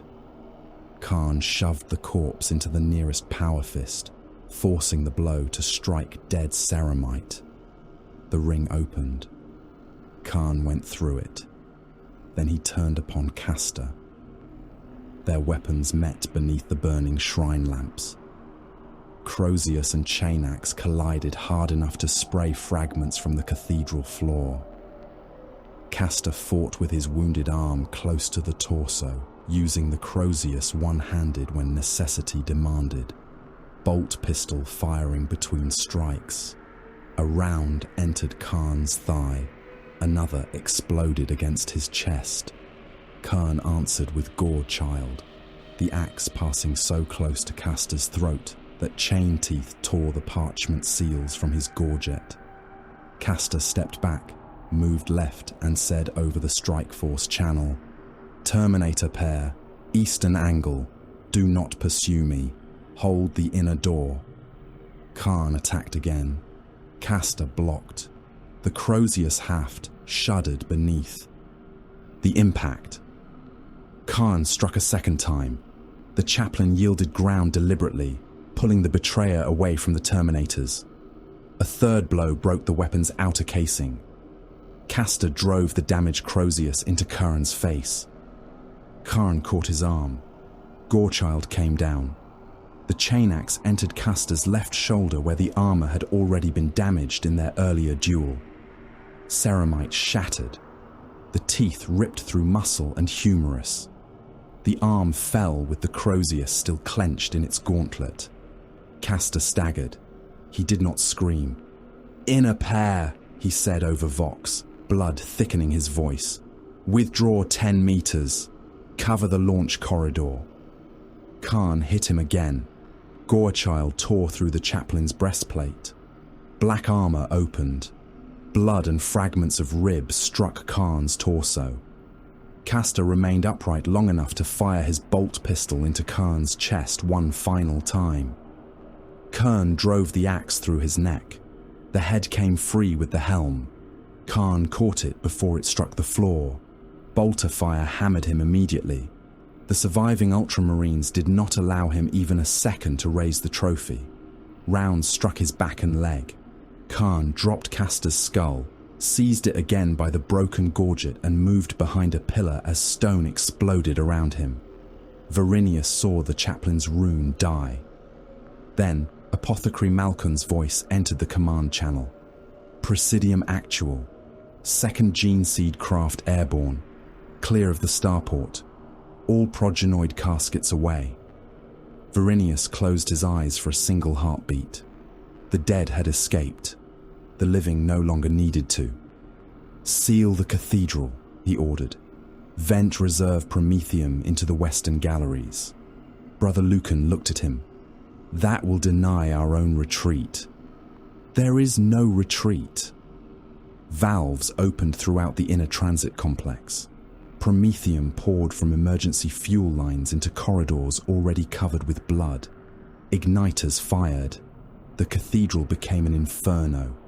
Fire raced beneath banners, climbed statuary, and rolled along the upper galleries. Khârn emerged through it, carrying Gorechild and Caster's skull. The last Ultramarines waited. They fired from balconies, broken columns, and the bases of burning statues. Varinius moved with them, rather than standing in the center waiting for a duel. His combi weapon fired bolts first, then a melter discharge that forced Khârn behind a ruined pillar. Brother Lucan shifted left and fired into the opening.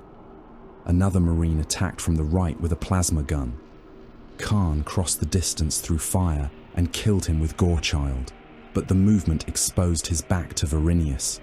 The captain's power sword struck beneath the shoulder blade and entered deep. Khârn roared and turned. Varinius was already gone. "Left gallery," Lucan warned. Bolter fire struck Khârn from above. He climbed the steps.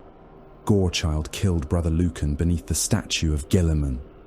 The axe entered at the waist and tore upward through chest and shoulder, filling the marble plinth with blood. Another Ultramarine drove a chainsword into Khârn's damaged leg. Khârn kicked him down the stairs and followed, smashing Gorechild through helm and skull before the warrior reached the bottom. One by one, the remaining life runes vanished. Then only Varinius remained. Fire surrounded them. Bodies covered the cathedral floor in red, blue, and black armor. Mortals crushed beneath them. World Eaters and Ultramarines indistinguishable beneath flame and blood. Varinius dropped the empty combi weapon. His power sword remained in both hands. Khârn came forward. Varinius struck first. The sword cut across Khârn's chest and opened the armor to the sternum. The return stroke carved into his neck, deep enough that blood jetted across Varinius's helm. Khârn swung Gorechild.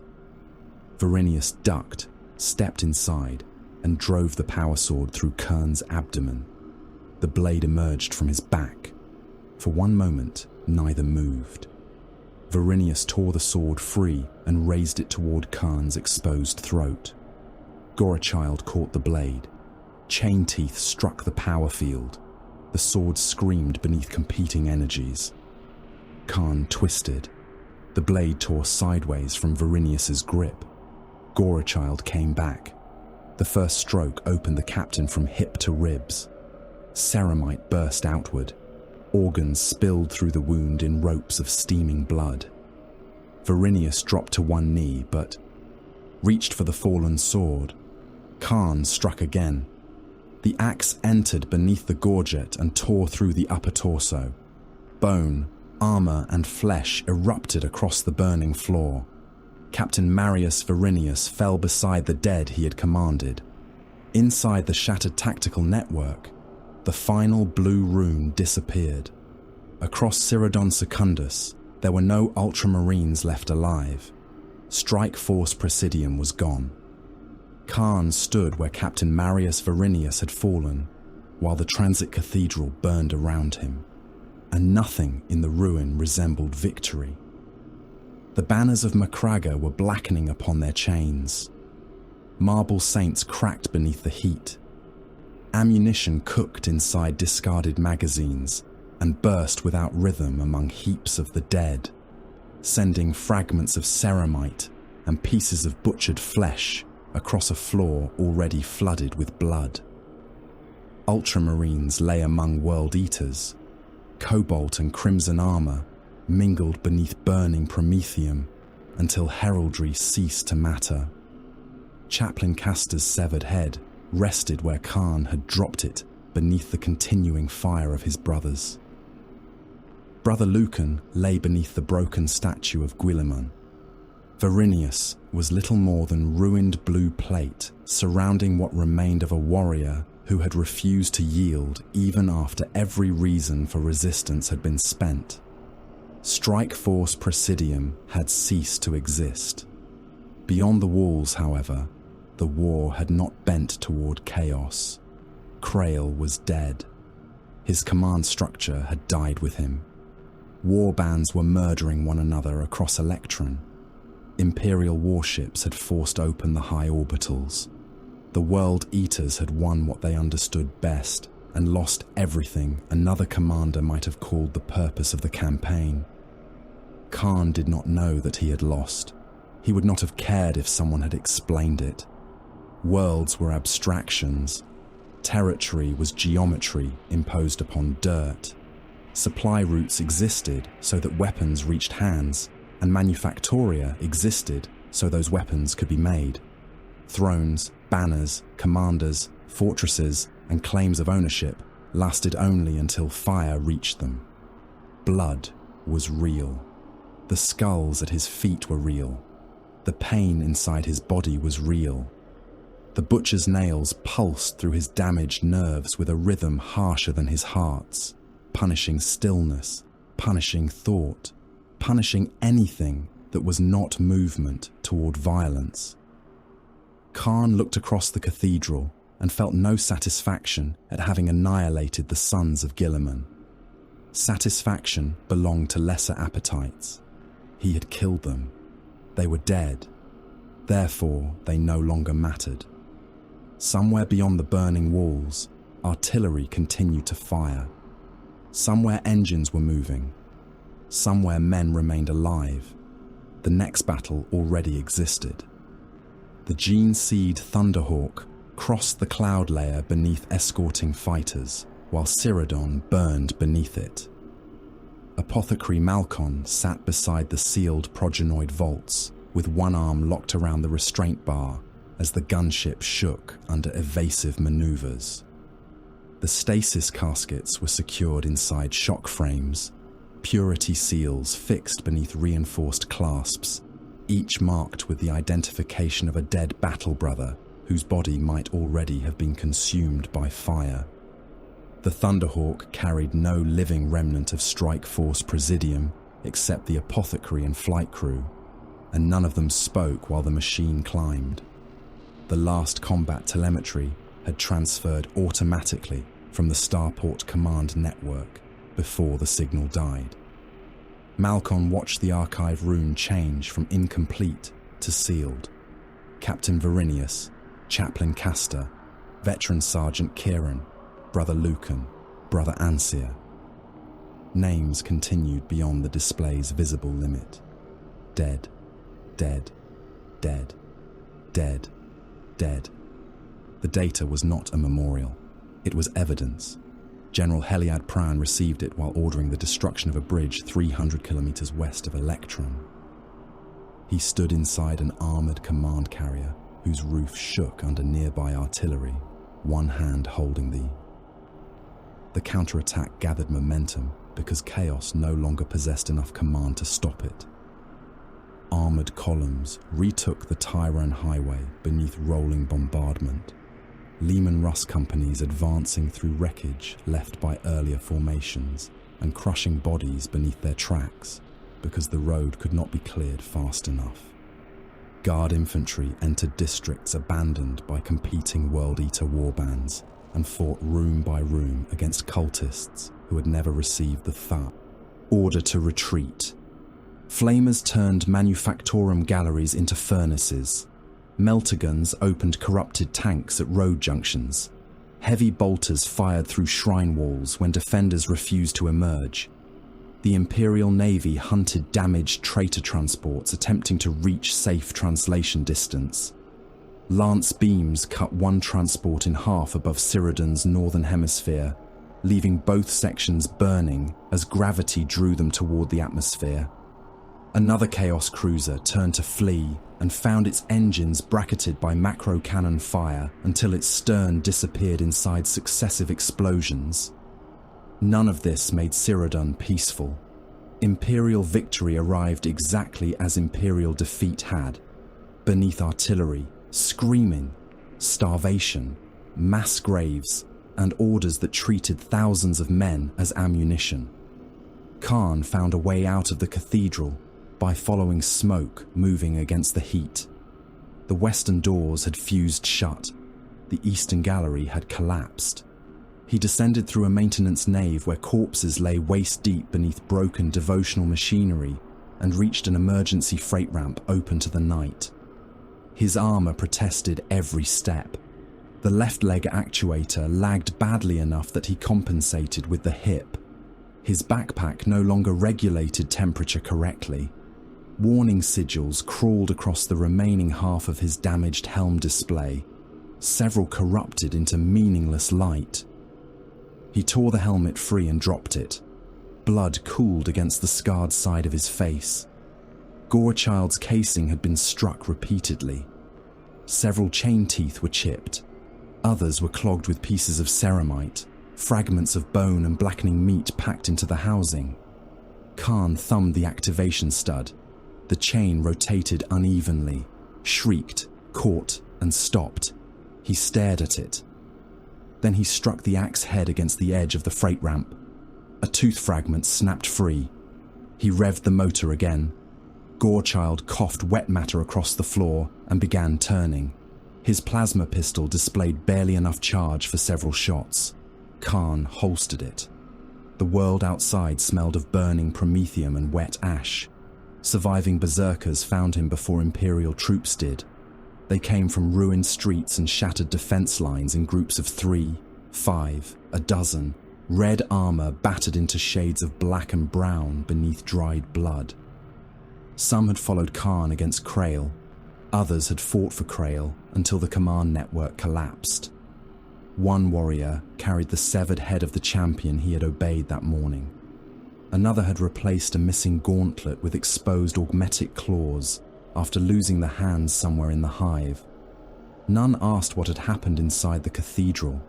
None asked whether Khârn had killed Krail, because Krail's corpse and the warriors butchered between his basilica and the starport had already answered that question.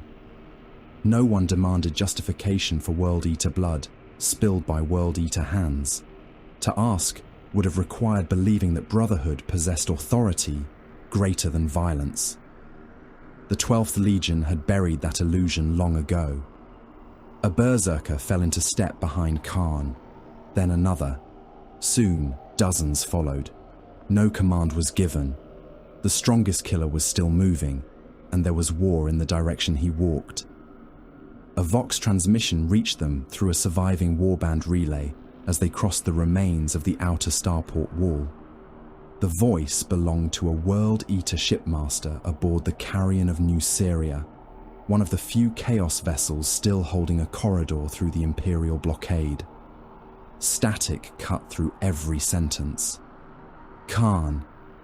Extraction craft can reach the Electron Western ruins. Orbital position is failing. Imperial cruisers have taken the high anchor. We depart within the hour, or remain trapped. Khârn continued walking. The shipmaster repeated himself, louder, perhaps believing the failure was technical. The fleet is withdrawing. Cyrodion cannot be held. Khârn stopped. The berserkers behind him stopped as well. Where? He asked. The shipmaster misunderstood. Western ruins. I will transmit coordinates. Where is the fighting?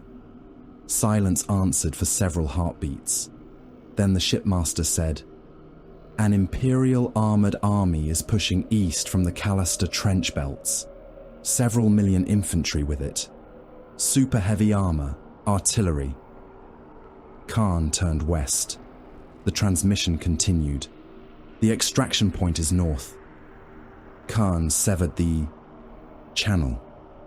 Behind him, the berserkers began laughing. They understood. The route west passed through what remained of a Cornate casualty station. Nobody had truly intended it as a hospital. Wounded World Eaters had simply accumulated inside a ruined freight terminal because those still capable of fighting had moved on. Some sat against walls with severed limbs cauterized black. Others lay amid empty ammunition crates while damaged armor attempted and failed to regulate bleeding. Mortal slaves had fled or been killed. No chirurgeons remained. A berserker with both legs missing dragged himself forward as Khârn passed. Betrayer, he rasped. Take me. Put me before them. Khârn continued. Another warrior reached toward him from beneath a collapsed gantry.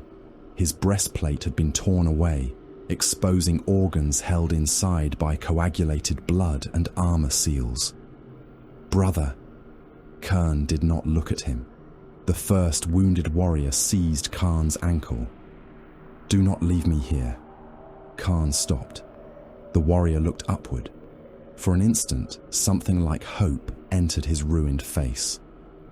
Gorechild descended once. The chain axe opened the berserker's skull from crown to jaw. Brain matter and broken teeth sprayed across the floor. Khârn ripped the weapon free and resumed walking. No one behind him reacted. Blood was blood. Weakness had never purchased sanctuary. From orbit, Cyrodion Secundus resembled a world trying to burn itself clean and failing. Ash from continent-sized fires had spread across entire oceans, turning their surfaces black beneath the atmosphere. Hive Electron remained visible only because so much of it burned. Districts vanished beneath bombardments, whose flashes could be seen from space. Crater fields scarred regions once occupied by manufactoria, railways and settlements containing millions. Naval wreckage continued falling through the atmosphere in incandescent fragments. Across the trench continents, titans stood dead where they had fallen. Immense god engines reduced to cooling metal monuments, surrounded by armies too small to move them. Baneblades and shadow swords lay half buried in mud beside corrupted super-heavy tanks whose crews had cooked inside their hulls. Hundreds of millions were dead or dying. Billions more remained under arms. Entire regiments had been reduced to numbers on requisition requests. The Administratum would eventually record the planet as damaged but strategically recoverable. Recoverable meant the Manufactoria could be rebuilt. Recoverable meant there remained enough population to replace the dead. Recoverable meant Cyrodion could continue producing ammunition for wars taking place on worlds whose soldiers would never know what had happened there. General Pran received that preliminary classification while his counteroffensive was still losing thousands of men every minute. He laughed once when he read it. Then he authorized another bombardment. Khârn climbed the western ridge near dawn. Smoke moved across the ground in sheets, and the sky beyond it pulsed with the light of guns. His surviving followers spread behind him without orders.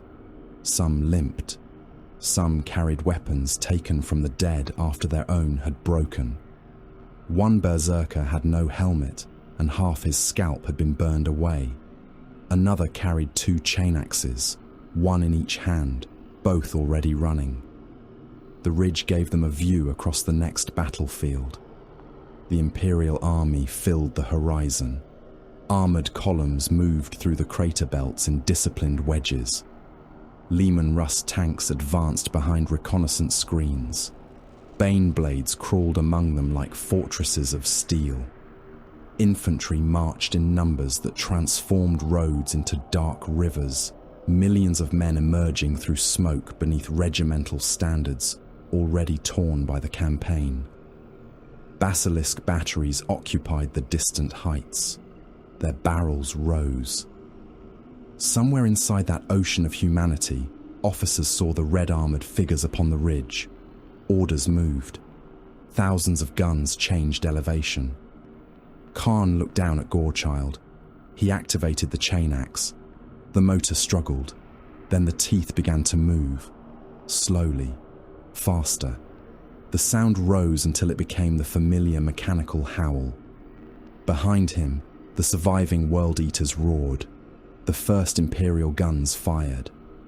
Artillery crossed the horizon in flashes of orange-white light. Shells screamed overhead. The ground beneath Khârn's boots began to tremble. There was no declaration. No claim of victory. No promise that Cyrodion belonged to Khârn. Khârn ran downhill.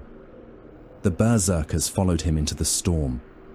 Ahead waited another army, another million weapons, another mountain of skulls not yet taken. Behind him burned a world whose wars would outlive everyone fighting upon it. The red path had no destination. It only continued. Thank you, brothers, for watching tonight's Grim Ember video. I hope you guys enjoy the Khârn the Betrayer story. As always, before we get going, be sure to like and comment any videos, topics you want to see. Be sure to check out the merch in the description below and subscribe for the Emperor. Brothers, the Emperor demands you ready for battle. Reinforce your war gear at Warhammer.store with fresh grimdark apparel, accessories, and collectibles worthy of any loyal servant of the Imperium or agent of chaos. New collections emerge from the warp regularly, with new designs constantly joining the armory. The Emperor protects. Lawhammer provides the gear. Gear up and join the crusade at Lawhammer.store.